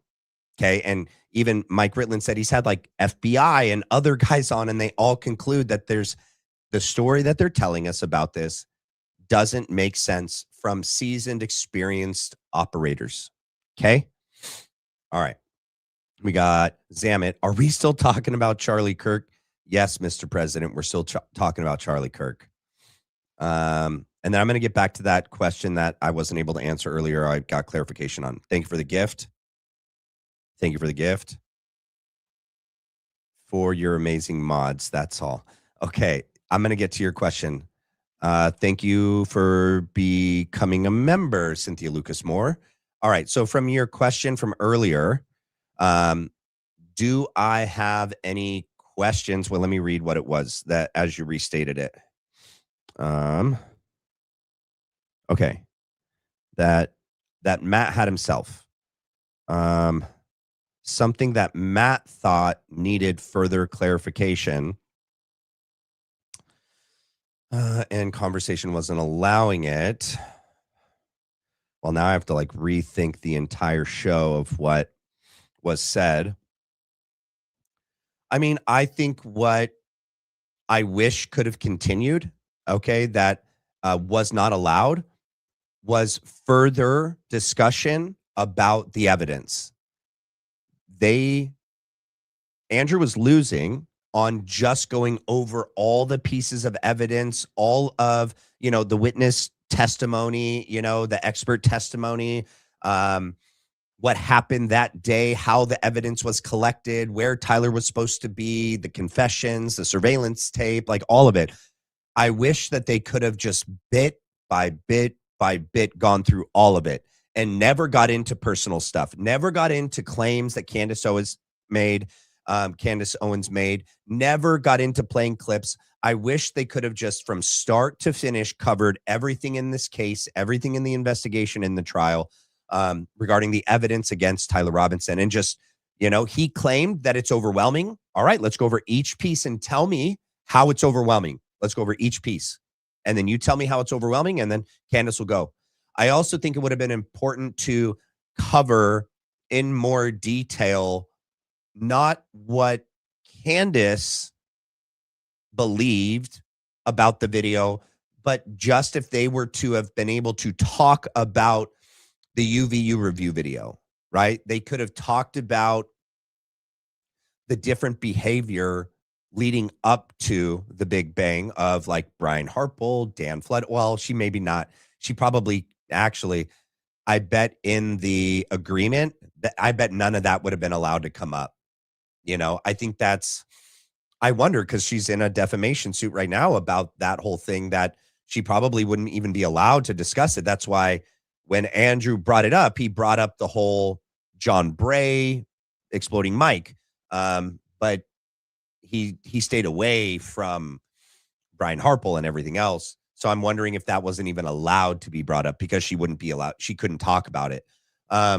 But I mean, they could have talked about, oh no, that's the security team too. Yeah. I mean, I wish they could have talked about the lack of planning, cooperation between the UVU police and the security team. how the security team behaved that day, before, during, and after. I don't know that she would have been allowed to do that because it all would have involved Brian Harple and his security team. So, but that would have been great to go over all that. Like everything that happened on the 10th would have been great. Let's see. The vibe check. Andrew Wilson gave credibility to hearsay selectively over and over without giving all logical conclusions equal weight. It gave rookie vibes. What he did right was pay $300,000 to use CO's platform to get famous. Yeah, I mean that's if you follow the logic that no publicity is bad publicity. I don't know that I agree with that. Obviously, people in PR think that's true, but I think he just looked like a fool. I don't know. I just thought he looked really stupid, and I don't know how he's going to ever recover from that.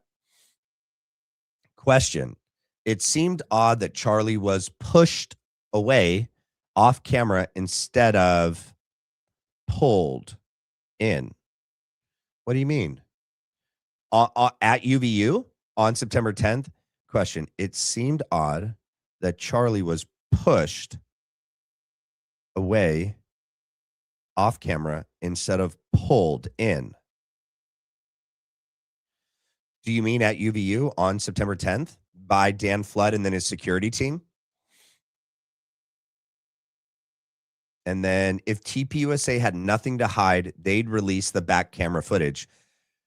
So Apocalypse Now, good to see you, by the way. I haven't seen you in a while. I'm glad to see you here. Welcome. The back camera footage, yes, is good. There's a camera right there. Charlie's front left, it's right there. That camera would give us so much more. If the explosion is, so there's 3 different theories out there that it's the, lapel mic, the Rode mic. There's the exploding pendant, the cross pendant. And then some people believe that there was something down on his waistband. And then I also, actually, there's 4. I think even Barron said that there was something taped. And I believe that there was something taped, but he theorizes that there was a second receiver or transmitter taped there, and maybe that's the one that exploded. The front-facing camera, which was very high quality, was who knows how many frames per second that was shooting. That camera would show us everything. That close, that high quality, that many frames per second, we would see exactly when the first shirt movement occurred. And then if we had both, so I would say, like, yes, the back camera and the front camera together, put those together. And as long as the back camera, it's not a stupid desktop being recorded with a freaking phone, like Terrell Farnsworth did to Candace Owens, and it's cropped so you don't get to see the whole, scope of what the camera captured. If they were to release both of those, bro, I think that we could actually solve what killed Charlie. We would be able to put to rest, was it a bullet? Was it the Rode mic? Was it the pendant? Was it on his on his waistband? Was it here on his chest, on his rib cage? We could put to rest the palm pistol. We could put to rest, there was a bullet in the camera or down underneath, or even maybe the electrocution, or a drone shot him. Those 2 cameras and our ability to look at them over and over again and analyze them and the audio from them, I think that we could at least solve what killed Charlie, not who. Maybe by finding out the what, we could start getting to the who. But yeah, those should both be released. Yep. Thank you, Joe Filicetti, for becoming a member. All right, you guys, let's move on to, I don't know if I want to start there. Okay, let's start here because I just want to remind everyone of something that occurred very recently. All right, very, very recently. Are you really looking for the truth? Because you've got one of the most closed shut cases you can ever imagine. 7 separate Remember, that's not even the right way to say it. Closed shut, open shut. confessions, DNA on the casing, DNA on the etching. You go through the whole thing. You can dial in the video and see almost him pulling the trigger. Let's back that up. Hold on.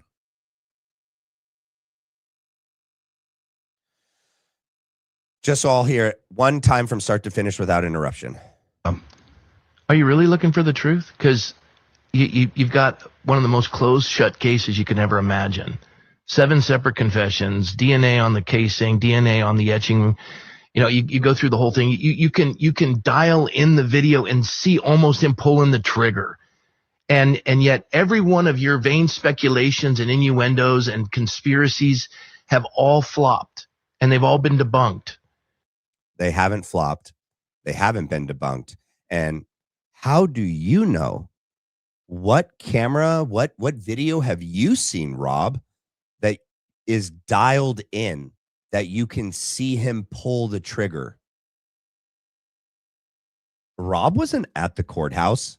He didn't get to see that high def 4K video that doesn't exist. What in the world is he talking about? And who in the world told him whatever they told him so that he can make that claim? All of these people before Candace did this debate over the last few weeks. Jeremy Boring did one. We'll look at that. Ben Shapiro went on PBD. Frank Turk did one a couple weeks ago. Rob McCoy. And then you have all the regulars that they're doing every day trying to debunk and trash Candace Owens, are all working overtime to convince us that our brains and that reality is false. Think about that. These people that claim to be Christians, claim to be truth seekers, claim to be friends of Charlie, are working overtime to convince us of something that you and I know is total BS. And then they claim that it's so obvious. They claim that it's already been debunked. They claim that the evidence is so overwhelming, and yet they're out here day in and day out trying to convince you of something that is total BS. Why? Same thing with like how this debate is being framed after the fact, how they tried to frame the prelim after the during and after the fact, how they've lied about everything. Like, if you're all telling the truth and it's so obvious, why would you need to get up here and get all these people out here spewing lies and propaganda trying to convince us of something that we know isn't true? And they're all doing it for Erica. So is Erica Kirk suspicious? Yes. Why? Everything. Okay. Carmen Sandiego. To anyone with integrity, what happened on Candace Owens' show today is obvious, and she carried herself with all the grace. Yes. 1,000,000%. 1,000,000%. Matt, you are my favorite podcaster. You explain things so well, and our BLB fam bring us just as much to the table with their insights as well. Thank you so much, Cynthia. And I agree that this community is one of the best, if not the best, out here. And that they bring so much knowledge and insight and truth to this as I do. I speak to them behind the scenes all the time. They're on X Spaces, even without me, fighting for the truth. A lot of them have done their own research independent of me. And yeah, they're the best. I love them. So, the vibe check. Have you seen the newish footage? Charlie's right. showing the one security guy reaching to pick things up off the ground, all while Brian Harple works on Charlie Kirk. Yes, we can't show it on YouTube. You have to go to X. Yeah, I see all the footage. Like every time that there's a new footage that comes out, I bookmark it. It's saved on my X account. I just can't show it on here. But yes, I have. Do you have a question about it? Okay, let's move on to the next thing that I have. Let's see who to go to next. Who to go to next? Here it is. And it was 40. Let me get the right timestamp. Okay. I got to look at the photo I took. Dan Flood body checked Charlie, which would have instantly killed a neck injury patient. I mean, that's a great point. Yeah. Did you guys know that there's video of Dan Flood before Charlie gets there? Let's see if I can do this. I don't want to mess up all my stuff, but he's standing on his platform and he's distancing. He's like checking how far away he is from Charlie's platform to be able to reach. He's testing the distance from his platform to make sure it's close enough to Charlie so he could do one step and push. Kind of interesting. Kind of like, wow, right after the explosion, Hunter Kozak does the exact same thing that he was doing right before. Dan Flood ends up doing the exact same thing after the explosion that he was practicing right before Charlie got there. Interesting. And yeah, I agree that if there was any damage or trauma to Charlie's neck, which, I mean, I believe regardless if you believe the autopsy full stop or not, there was damage, whether that's from like an EMP, from electrocution, or from the exploding mic. He had damage. I don't think it was from a 30-06. I don't think it was from a bullet at all. Yeah, I don't think that the autopsy could explain all that damage to his spine from a 30-06. They try to. I think it's stupid. But yeah, I think shoving him with a traumatic neck injury ensured that he was going to be dead by the moment he hit the ground.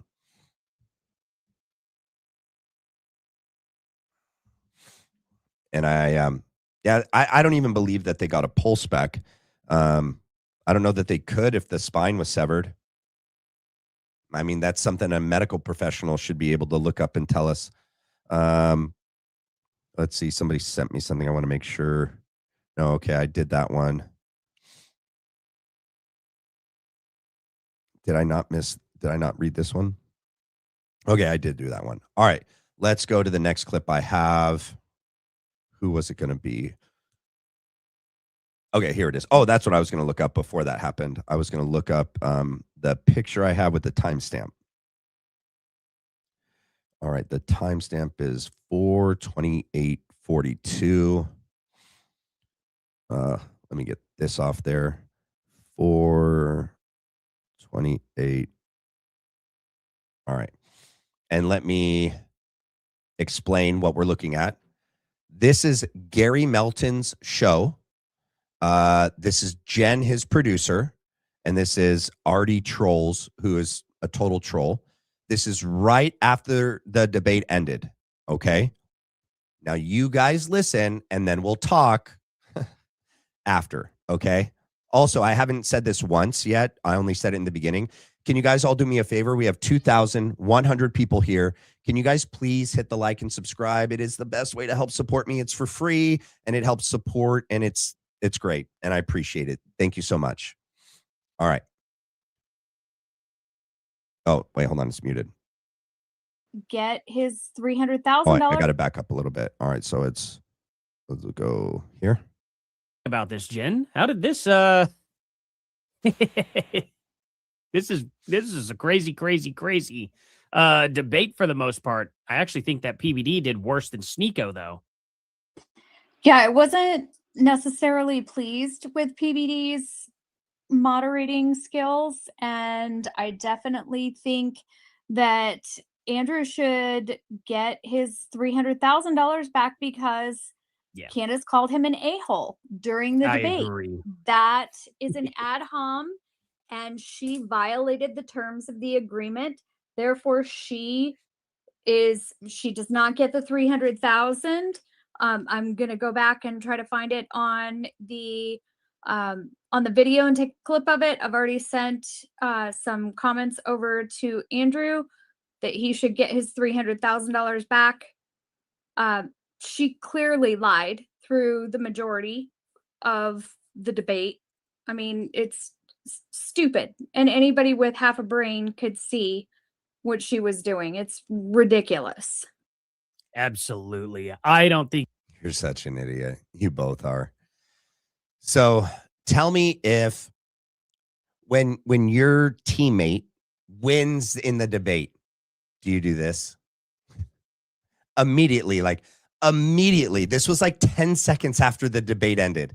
And they're like already finding a way to try to say that she cheated. She broke the agreement. You deserve your 300,000 because she said a-hole. She didn't even say the actual word. She said, okay, nice try. You're trying to be an a-hole. Like, she didn't actually engage in a true ad hominem. Okay. She wasn't like it wasn't part of the debate and the argument. What are you talking about, Jen? You're stupid. Not to mention, Jen's a liar. Jen has lied about a lot of things. And so many people on the X space today, when we were talking about this and I brought this up, they just started listing all the things that Jen has been proven to lie about. But my point in showing this is just simply that if Andrew clearly got the better of Candace and won, none of this is happening. Immediately after the debate ends, they're not trying to find ways to like get his $300,000 back and to prove that she broke the agreement and she broke the contract and she lied. That's what you do when you know you lost. That's what you do when you know you lost. When you won, you go, I don't care, dude. We destroyed her. Everyone's going to see she could take the 300K. I destroyed her. The world's going to know that was worth it. But when you lost, and you know you lost, you and all your little cronies out here are going to run around doing what they do. All right, let's go to the next one.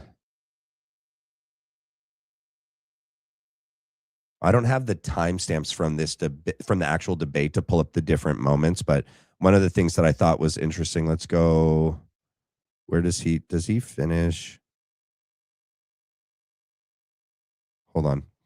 I'm going to see where Tim Pool ended his stream because they didn't even finish their stream. Oh, hold on. See, other than I agree with Wilson. Oh, guys, check out PBD's podcast to keep watching. I'm going to start to wrap this up. And I'll just say this. Most obvious reason why we're wrapping it up. I got more shows to do. We got a ton of stuff we got to record on this end. And I was planning on taking the full thing. However, for the past 30 minutes or so, again, with all due respect to all parties involved, they have not been debating the actual question of the Charlie Kirk assassination. They did for a bit, but they've trailed off quite often into you as a commentator said thing. Well, you as a commentator said thing, unrelated to the facts of the case. So there are many things they never even got to yet. It's been 2 hours. Okay, it's been an hour and a half because they were late. Well, at least I agree with him on that. Oh my gosh, you guys aren't seeing it. I'm so sorry. And I don't even have that up. Yeah, let's see.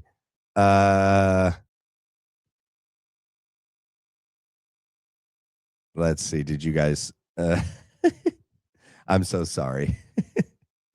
You guys didn't see it. Yeah, he is an ass. But hold on.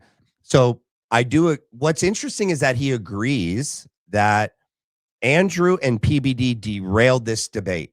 They derailed it. Candace was perfectly content with going bit by bit about the case and the evidence against Tyler Robinson. Andrew wanted to change gears, and PBD let it happen. Sorry, I didn't have it on screen. I apologize. No, not again. You want me to go to Paramount Space real quick? It's not still on.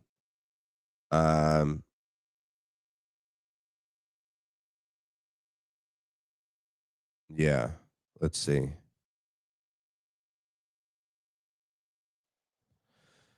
Okay. All right. If I get stuck reading just the live chat, I'm gonna get derailed. Kathy, it is so crazy he changed definition of overwhelming. I know, right?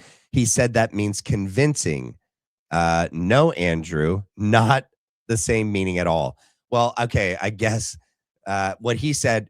So you define terms specifically in each debate, not like he's saying that is the broadly accepted term for overwhelming. He's saying, what did he say?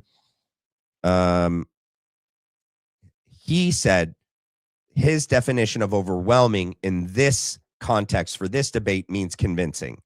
But I do agree that he wasn't even able to defend that 75 to 85%. That's how are you convinced at 75 to 85%? Candace Owens calling Andrew Wilson an a-hole is a clear fact, not a lie. Right. Well, no. Okay. So there's two factors here that Jen was saying she broke. In the contract, it was no ad hominems. And if that were a true ad hominem, I'd be like, okay. It's not. She wasn't like in the debate arguing and like, you know, it's just a statement. I agree. It's a fact.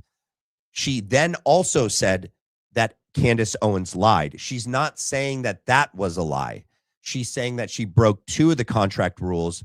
One, ad hominems, and second was lying. And she's saying that she lied time and time again. She never ends up telling us what those lies are. That's why there's nothing else meaningful in that show. They don't explain what they mean. They just go on. So, but she claims that Candace Owens lied over and over again. So there's that. All right, let me get to right here. All right. Actually, it's right about. All right, there. Oh, I muted all these a long time ago. See these debates take place when people like Andrew show up for free, or I would show up for free, and people like Candace get paid $500,000 or $300,000. That's the name of the game. It is ransom that you're paying. But I think today was quite illuminating, and I would like to see the poll. I think we put a poll up on social media. Let me see that, and then I want to go through some claims, and then we can perhaps check in with Gerald. We'll get our poll as well, but they did send in PBDs, 15,000 votes. Favored Candace. Candace won 38%. Favored Candace, but Andrew won 9%. And then favored Andrew. Andrew won 45%. Favored Andrew. Candace won 8%. So overall, Andrew at about 54%. Oh, okay. Is it 54? Hold on. I don't know. Let's 45 and 9. 45 plus 9 is 54. But then, oh wait, Candace won. Okay, yeah, 54%. That's true. I love. I don't know why. Even though it's okay. So look, so we got 54%. She's at that point if you do the math, but also you have to divide in half because she's black and she doesn't have biceps. So we divide it by the roots factor. We call it the roots factor, or perhaps we call it 12 years of Candace. That's what we do. But we talk about it that way. But we don't want to be racist, right, my brother? Okay, my man, come invest with PBD. We have our poll. Waiting on that. All right, let me go through some claims then, and then you guys kind of help me out. So again, if you want to see more of this, I would do. Here's the thing. I will tell you this. I will do any of these debates, but I'm not going to pay $300,000. I'm not going to pay $500,000. That's why I respect, even though I disagree with, Dave Smith showed up. That's why I respect, even though I disagree with, Nick Fuentes. He showed up. That's why we have coming up in the fall. Remember, we were supposed to do that debate at Penn State, or UPenn, sorry, with Professor Zimmerman. That's not going to be hard to say the truth. Preliminary hearing is not a trial. Hearsay, by the way, is not always admissible, but reliable hearsay, that's the reason for the hearing taking place before the trial. The jury is going to hear all the evidence. That's when you drop the slam dunks. Here's another claim that people are saying the dad turned Robinson in. The truth, Robinson's dad said when wife showed him footage that the shooter looked like his son, and he advised him to speak with a youth pastor. In other words, he didn't. All of the things that he's about to read, all he's reading is the charging documents and the probable cause statement. Okay. All of that is written by the prosecution and the authorities that were there. That's the FBI was controlling all of this. If you remember, everything was being controlled by the FBI in the beginning until it was eventually turned over. All right. Not to mention local law enforcement seemed to be either complicit or really dumb. I don't know, or all the above, I'll believe that Tyler Robinson's parents turned him in or identified him from the stupid footage or identified the gun from that stupid photo, or that Tyler confessed to them. I'll believe that when I see proof of it.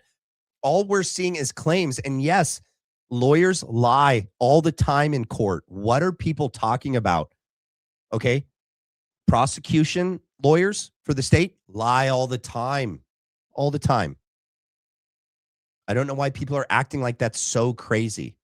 Like literally, there's like running jokes that like, how do you know when a lawyer is lying? His lips are moving. Okay. And they all work together. They all go to social clubs together, whether they're actually fighting each other on any given day or not. They're all hanging out at the golf clubs and country clubs and places outside of it. They're associates. They have to like work together down the line. It's like, okay, like here on this one, you give me a little, later I'll give you a little. But I'm telling you, like, if there ever becomes any of that any of these claims and pieces of evidence get proven, and I can see like a statement that was written by Tyler's dad and signed by him, and it's verified that he wrote that statement and he admits to it, okay, right? Or if they have an interview that's been recorded of Tyler's dad, Tyler's mom, and what is it, Mike Mitchell, the LDS scout leader, former police officer that he helped facilitate this, and they together heard Tyler confess and they turned him in. If that gets proven, okay. Right now, all we have is everything that the prosecution has put forth and said this is a fact, said this is true. I don't believe it. I don't believe it, and I don't have to. I don't have to. Thank you for the gift. All right, he goes on to just keep running his mouth. All right, there's this one. Here. Oh, hold on. It's muted. And for a possible debate over the Charlie Kirk case. All right, let me back it up a little. Hold on. And in the third world, it's the winning one. Last week, Candace Owens and right-wing commentator Andrew Wilson began a negotiation for a possible debate over the Charlie Kirk case. In their back and forth, Wilson proposed an objective standard, no personal attacks and no ad hominems. If one is made, said Wilson, that person loses by default, enforced by the moderator. Interesting. That's weird. This came out 3 days ago. 3 days ago. It is pretty weird that within 10 seconds of the debate ending, Jen, the producer, they're friends. They all communicate, whether that's with Ben Shapiro, Jeremy Boring, Gary Melton, TPUSA, Andrew Colvett, Erica Kirk, Graham Allen, Jack Posobiec. Give me a break. They're all coordinating. Some people send this person evidence. They send this person text messages. They talk to this person and tell this person one thing. They're all on one side, which is against all of us, the people, the truth. Tyler Robinson, they're against him, obviously. They're against anyone investigating to the bottom of this. They're against Tucker Carlson, Candace Owens, all of the group that want to start a different party. And it's weird that 3 days ago, Jeremy Boring says this thing that within 10 seconds, Jen hops on, right? Just pounces on it. Oh my gosh, she said a-hole. She broke the terms of the agreement. I'm sending this to Andrew right now. I need to timestamp it. And all the times that she lied. She lied all the time. All right, good luck at that. Getting into a legal battle with Candace Owens. Smart. Fun. I wish Candace would have elaborated on Joe Kent being blocked from investigating further foreign involvement and the Google trends involving Little Hats Land. Love BLB. Tune in every night. Thank you, Savory Plate. Yeah, I think that the criticisms as to what got covered shouldn't be levied at Candace. She was allowed to have like an opening statement and was asked questions. She's not allowed to ask him questions. All right. And so I don't know that she could have naturally gotten to some of those things from the way that, and from the questions that were asked of her by Andrew, and even PBD asked a couple, which was weird as the moderator. But I agree that not a lot got covered. All right. But I don't think that's a fair thing to criticize Candace about. The moderator could have directed and navigated to keep this on track to just be talking about the things that mattered. And I think that's also at Andrew's to blame. So with the way he ended up going with this, I think that's his fault and PBD's fault. So that's my opinion on that. Candace couldn't ask questions. Their contract states this. Correct. She says it over and over. Correct. Yes. 100%. Yep. In the fact, at the very end, she wants to ask him a question, and Andrew goes, no, not if we're going to keep to the contract. Remember? Not if we're keeping to the contract. And then she's not able to ask the question. So 100%, you are correct. And I stated that too. Good ear. Whimsisms. Hey, Matt in the BLB crew, been working overnights for the past 2 weeks. You make 4 hours fly by. Thank you so much. I'm glad I could help. Thank you for being here, and thank you for your support, Whimsisms. All right, let's continue with Jeremy freaking boring. Candace's response was revealing. Quote, stop being so soft. The public will decide who the winner and loser is, and you don't get to direct them in that judgment with some obscure fine print clause. In other words, no objective standards that follow the classical rules of debate need apply. Insults and ad hominems are fair game, and the score is kept not by an impartial moderator, but by the public, by the mob. The mob. This is why Candace hates contracts and hates courts, by the way, and it's why those are the only places she can actually be defeated. In fact, the entire purpose of contracts in courts is to defeat people like Candace Owens and the third world mentality that they champion. How's that worked out for you, Jeremy? She's lost to you in the courts, in contracts? Yeah? I don't know. I don't think that's what's happened, Jeremy. Maybe you have amnesia like Blake Neff. You don't remember? It's okay. We have the internet. So the internet is undefeated. In 2011, two psychologists, Angela Lang and... All right, that's where he goes on his soapbox and starts talking about psychology. Nobody cares what you have to say about psychology, dude. Let's go to... Well, let me get that off there. Hold on, let me get Jeremy off there so you guys don't have to look at him anymore. Let's see. No, I don't really want to play the greatest hits from there. Let me go here. Let me go to my bookmarks. And let's see. All right, so yeah, let's go here. Let me pause it. Let me go to Blake Neff.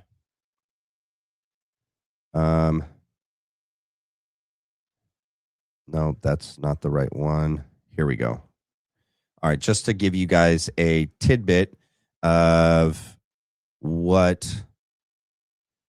All right, so one of the things that I said that I pointed out was super sus today was that like Graham Allen, Jack Posobiec, Blake Neff, Andrew Colvett, Dana Loesch, Benny Johnson, Aaron Milan, all were silent today. None of them covered this, okay? And most of them have been totally silent online as well. Blake Neff has not been silent on X, but I'm also going to pull up Andrew Colvett's because he was completely silent, which was interesting, but I wonder if he finally chimed in. No, he didn't. All right. So just to scroll through Blake's Neff page, as of 4 hours ago, it's all the debate. It's his clips from the debate, more clips that he thinks that, Candace lost. His show from today where they don't cover anything from the debate. Yeah. So let's see. Candace said she thought with full confidence that Israel and France collaborated to murder Charlie. Nope. It's not what she said. She believes that they're involved. Okay. That they're involved somehow. Now today she repeats her belief they are involved, but refuses to state a single piece of evidence that other people could use to assess the matter themselves. Wait. You're mad that Candace doesn't give evidence that she may or may not have. You're not mad that Kash Patel shut down Joe Kent. That's when the evidence could have been collected, Blake. I need to create a post for that. Let's see. I need to go. Oh, I won't be able to do it live because I need to write it out. But I'm going to, okay, it's bookmarked. I'm going to get to it. I just find that interesting. He's not mad that Kash Patel and the FBI and this administration shut down Joe Kent and the counterterrorism task force trying to look into the foreign ties angle, which would have been both the French government and Israel. And they would have been able to, pin down if there was involvement. He was shut down immediately. We just heard Mike Glover and Mike Ritlin talk about that. Even Mike Glover said his own sources at CIA and counterterrorism told him that. Then the first 24 to 48 hours shut down. And that Kash Patel was bought, paid off, probably Dan Bongino, because that came out back when Dan was still working there. Interesting. Okie dokie, artichoke. Let's see. Now this one, it says, Blake Neff writes, Tyler Robinson's parents, Robinson's mother saw the photo of the shooter in the news and thought the shooter looked like her son. Robinson's father agreed. Okay, first of all, that couldn't even be true because the only video of the actual alleged shooter is the rooftop video, and no one can tell who that is.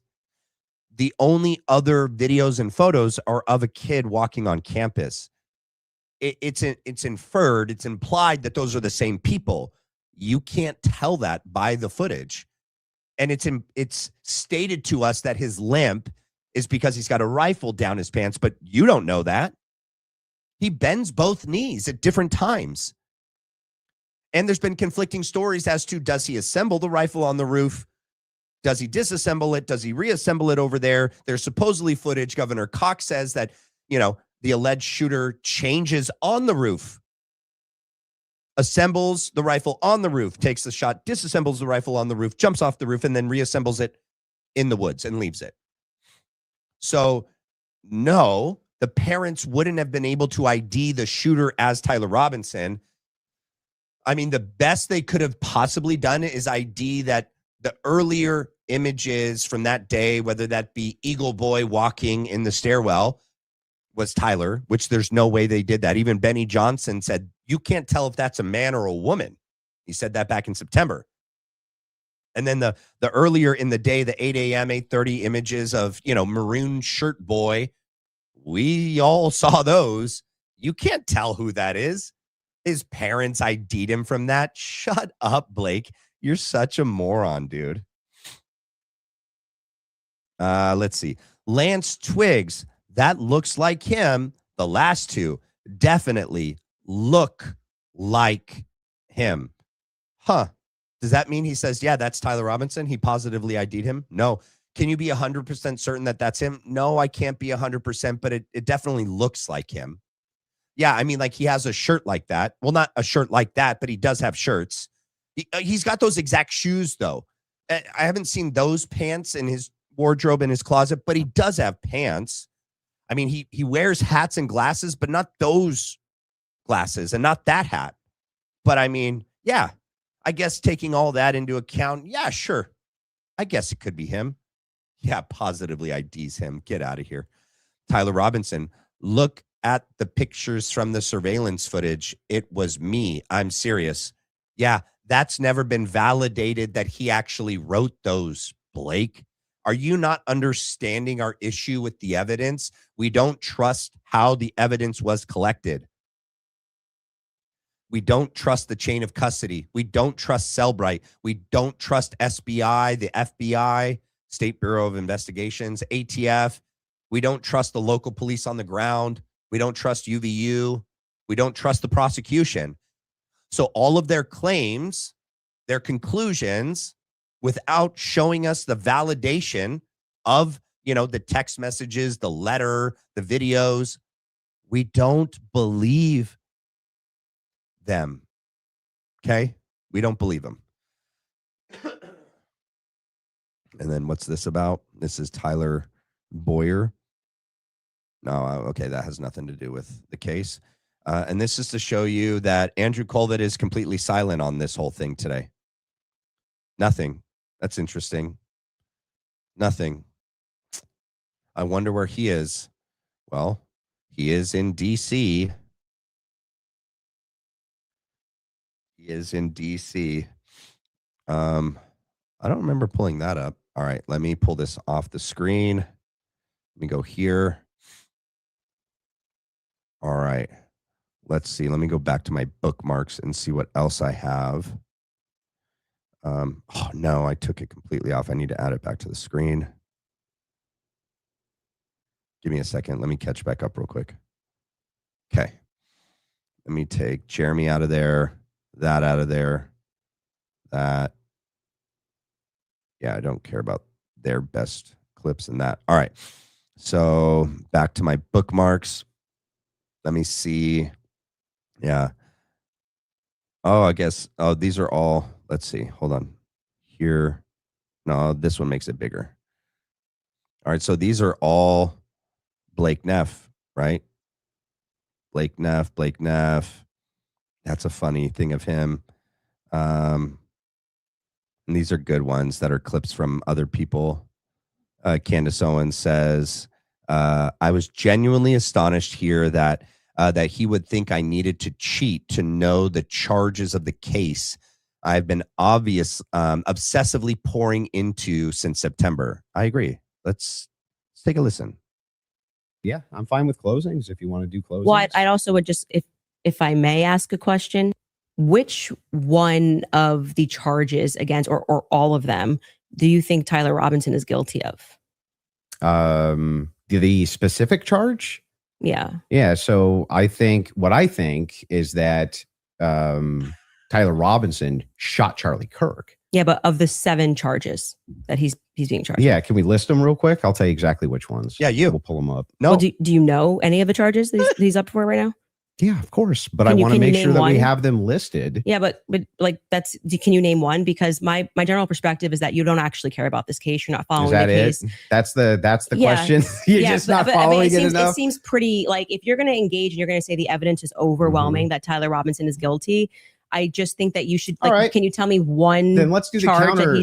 You can really, this is a great gotcha. No. You just got to ask me, play clips out of context, put me in the hot seat. So please just answer the question. This is fair. Name all 7 since you've been following the case. Okay, sure. You name one. Yeah, you named all 7. I'm happy to do that, but can you name one? I think he's been charged with murder. That's actually incorrect. Okay, great. Now name all 7. He doesn't even. It's just like name all 7. And I can you name all 7? I can. Then do it. The first charge is aggravated murder because that's what carries a death sentence in the state of Utah. No, Next. that's not. That is literally not murder. Okay. The second charge is the felony discharge of a weapon. The next 2 charges are for obstruction of justice. Okay. The next 2 charges are for witness tampering. And the what's final, the specific charges, though? that is them. Obstruction of justice, Both obstruction of justice, witness tampering. Okay. And there's no other specifics to them. Well, I can tell you why he's being charged. No. Just the charges and then 7. Yeah. See, the bad thing is when you try to be an a-hole and it doesn't work. What's the 7th? The last charge is violence in front of a minor. Okay. Got it. I think your team would like to pull up the 7 charges that he just asked you about. If you guys want to pull that up, just to confirm. Aggravated murder, felony discharge of a firearm, obstruction of justice, which is counts 3 and 4, 5 and 6, tampering with a witness, and count 7, violent offense in the presence of a minor. Front of a child. Yeah. I did notice something. I just was curious about. If I'm just wondering. When you pulled out your phone just before you asked that question, did somebody by chance text you that question? You can check my phone. I'm just curious. No, you can absolutely not. I have not had one communication with a single person. It shows you what an idiot he is. Like, before you say something out loud, you should think that maybe you might be wrong, because Candace is going to fact check you, bro. She's going to check you. And this was brilliant. Then not even my producers who are in there this whole time we were here. You want to check my phone? I'm happy to take it. Let's see if anyone was texted at all during this debate. You give me permission. You have full permission to go through my phone. I don't need to cheat. So the last one has nothing to do with it. It's just a compliment. Mm-hmm. I haven't even read my text messages. That's so a compliment. he's reading them. You're okay. You'll give me permission. I'm Yes. just going to read 3 of them Yes. to 1132 because after that, I don't need to read it. And you know, they're texts. Could have been Telegram. Could have been something. All like I that. have is Signal. You can check that too. I only have Signal.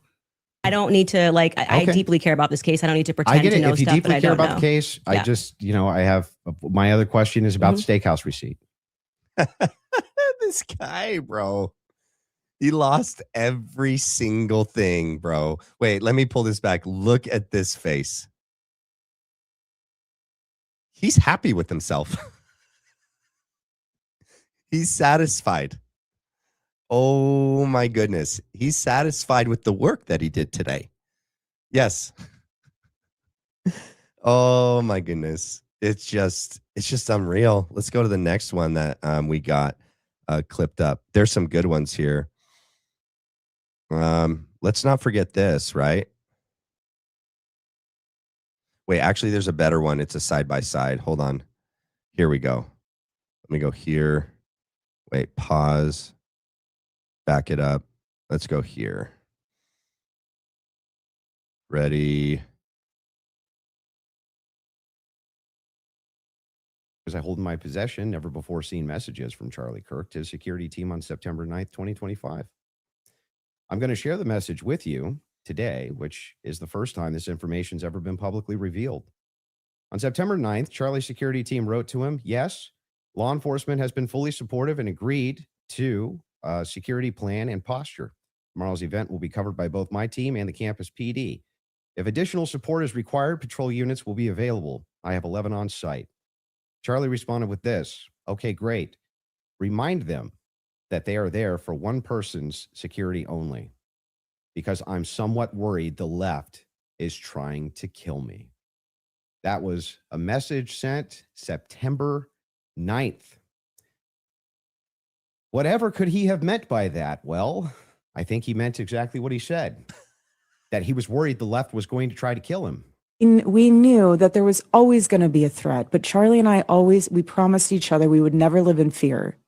And he would say, if they're going to get me, they're going to get me. You're going to get me. But he was not messaging people the day before saying, I'm going to be murdered. They're coming after me. Someone's going to kill me. He didn't say that. And I have his cell phone. Oh. Didn't say that. Wow. But they owned right away, which felt great, that if you guys recall, Erica sat down with Glenn Beck. I actually missed this portion because I didn't get to watch the interview in its entirety, and we were pulling clips because a lot was coming out very quickly. But there was a portion that was going around that was viral, and it was Erica saying that she had Charlie's phone and that Charlie never texted anybody the night before saying that he thought that they were going to kill him. And that obviously reflected poorly on me because I was the one who said that he did, in fact, text multiple people the night before. And then I went on Jimmy Dore on Friday, Jimmy Dore show, and I clarified. I said, Andrew Colvett told me specifically that he was one of the people that received this text message. So I got that first person. I didn't get that from a source. I got that directly from Andrew Colvett. And then somebody who had access to Dan Flood's communications said that Dan Flood similarly received a text message. They owned that right away and explained, Erica said that she has Charlie's phone. She's looking at his iMessages. And it turns out that he, like everybody else, communicates on Signal. He communicates on Telegram. And that those when she heard me say that, they then went and looked. And yes, that what I said was true. Andrew Colvett received a message the night before, and Dan Flood received a message the night before. Now they asked me if I had actually like a concrete a copy of what Dan Flood got the night before. And I said, no, if somebody told me what it said, which was almost exactly what Andrew said, which is they're going to kill me.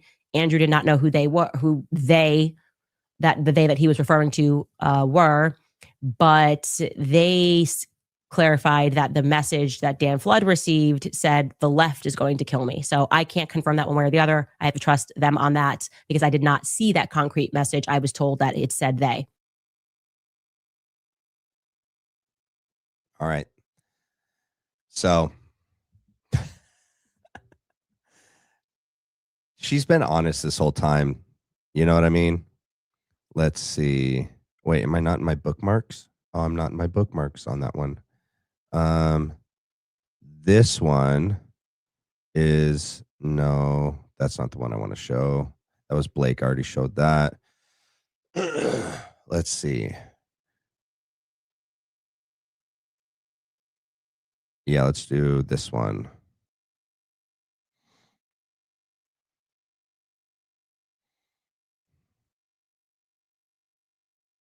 You think that Robinson drove hours away to a steakhouse in Yes. the timeline? Is that correct? Yes. Yes. Okay. And what's the compelling evidence that you think you have there? I spoke to the owner of the restaurant, Mhm. and have seen the receipt. I know the conversation that I had, and I think it's enough that it will be presented. Obviously, if this goes to trial, but yes, I do believe that he was in Panguitch, which is near his grandparents' home. Did he give you an unedited copy of that receipt? I have seen an unedited copy of that receipt. It was not given to me from the. Well, that's the end of it. But yeah, I agree that they are really concerned about the whole Panguitch thing because it would tear the official timeline down. Let's see. This one tries to turn around and deflect, then accuses of receiving. Yeah, we already covered that. We played Candace's. Played that. What's this one? PBD. Challenge each other, name Tyler Robinson's charges. We played that one. Oh, wait. let's remind everyone what Andrew said just a couple days ago about how it was going to go. Here's my prediction. It'll look for the first 30 minutes like I'm on the back foot as I draw the position out, and then I'm going to absolutely eviscerate this chick. That's what's going to happen. Here's my prediction. Is that what happened? Ladies and gentlemen, is that what happened? Let's do a poll. Let's do a poll.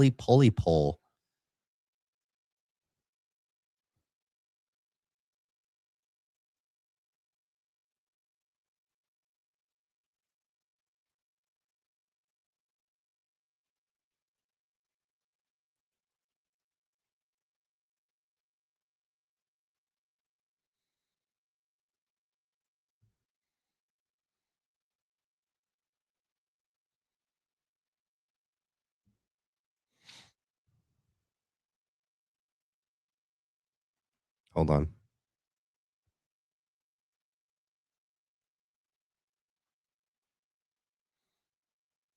My new mouse.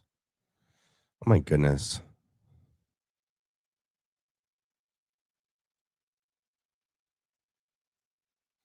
What the heck? Hold on one second.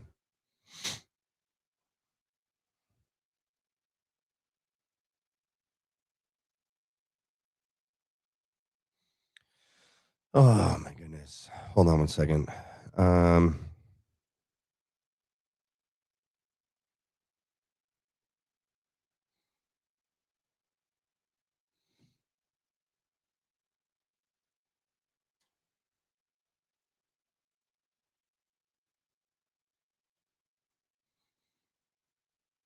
Okay. Yes or no?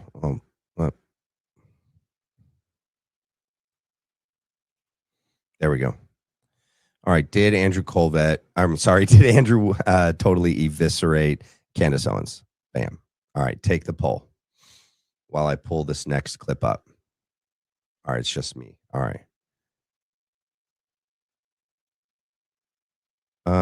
Okay. Actually, that's all the clips from that I was going to show. Now let me pull up one last thing.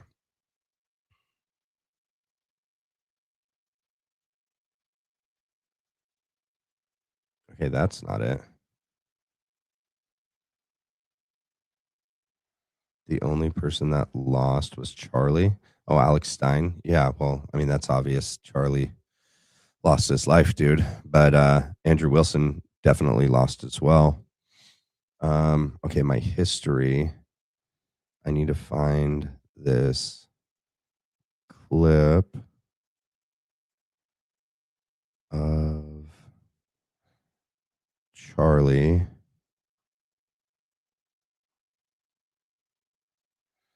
Why isn't it in my history?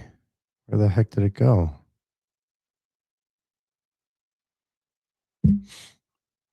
Come on.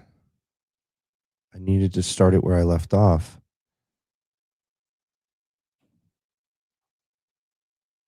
Where in the world?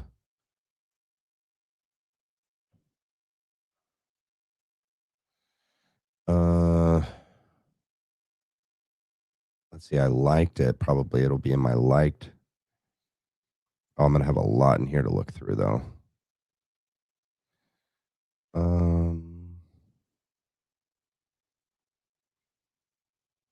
Will it be in? There it is. Awesome. Sorry, hold on. That's so loud. Oh, but I lost my timestamp of it. Dag nabbit. I think. What did I just do? Is everybody still here? Okay, you're still here. I just hit a button and I don't know what I hit, and it like changed the way everything looked.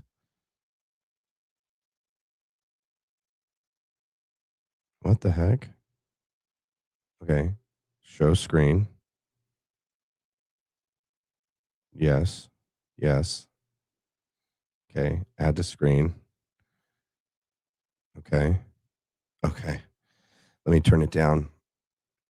I have to remember roughly where I was at because I don't know why I didn't have it still timestamped.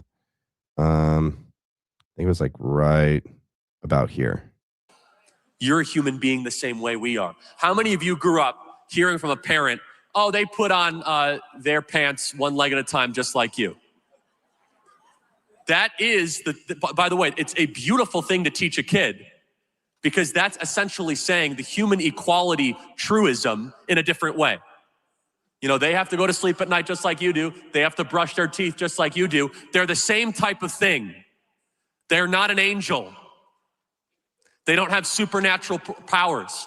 When they say that all men are created equal, as it says in the New Testament, by the way, neither slave nor Greek nor Jew, but we are all one in Christ Jesus. We are all one under the family of God.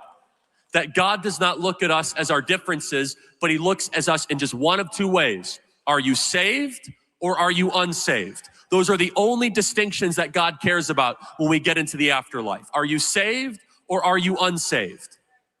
All men are created equal. Now let's play this out.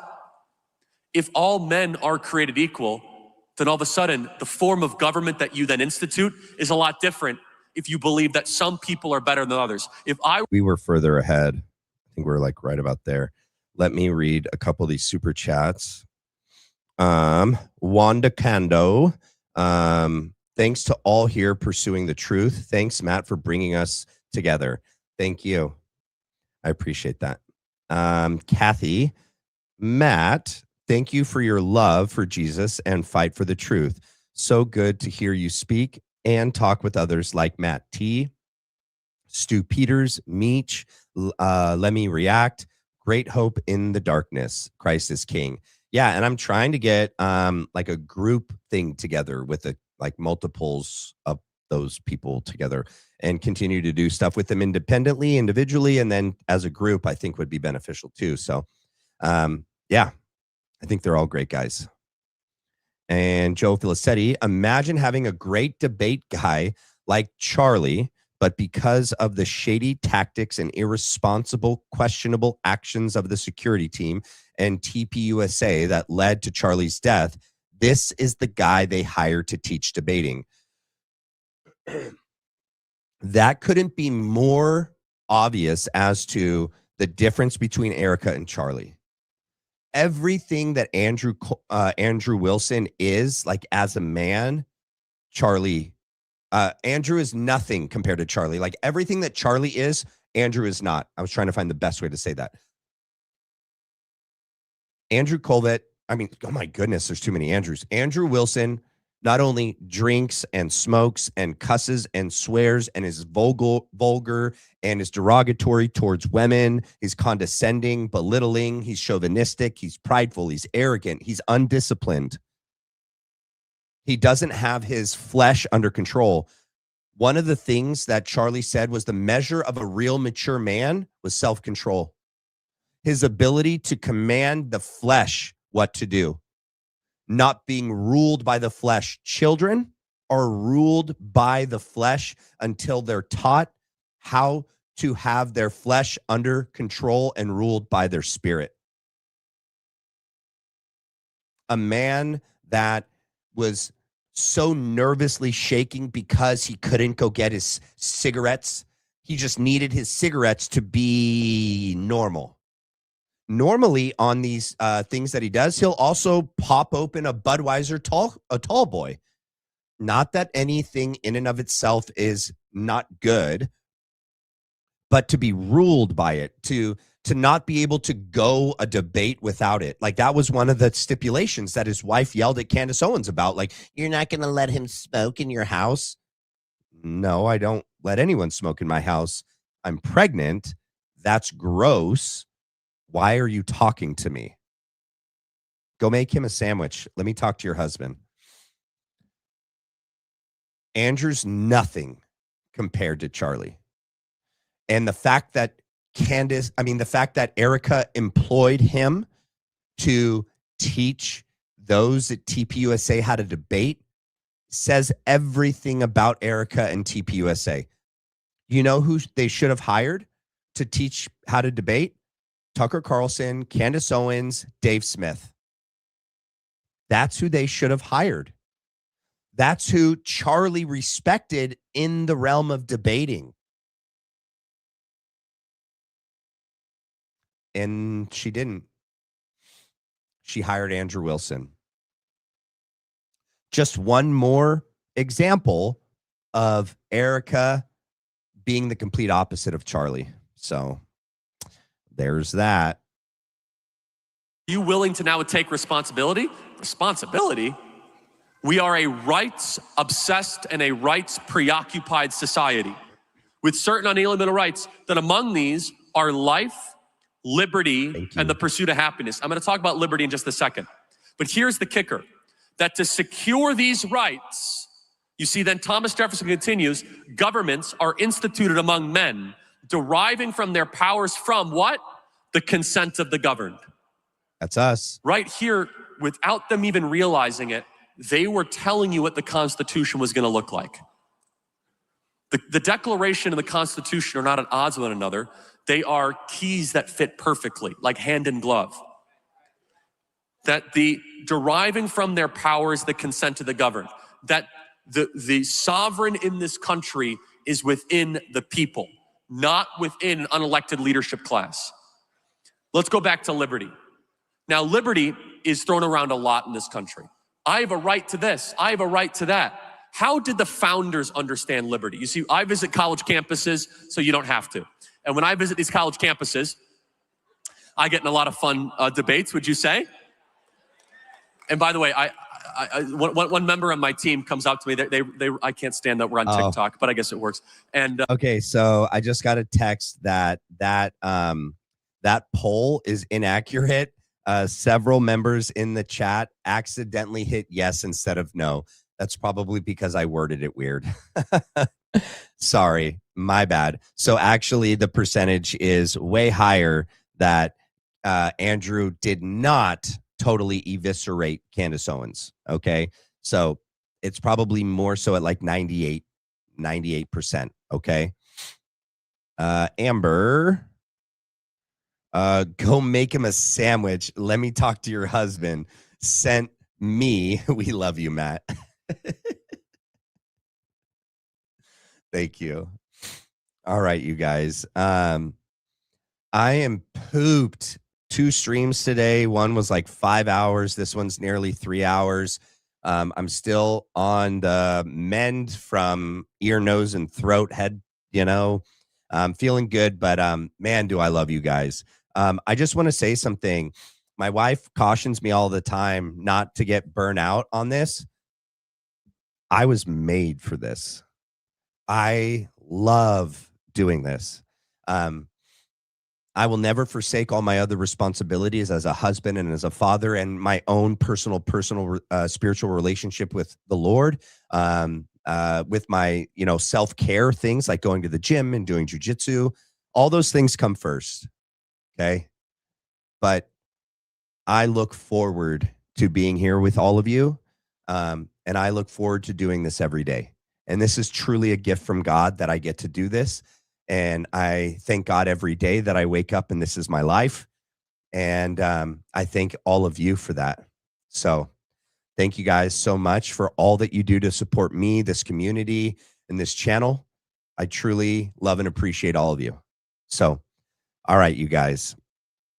Stay tuned for, tomorrow or Sunday's link for the show.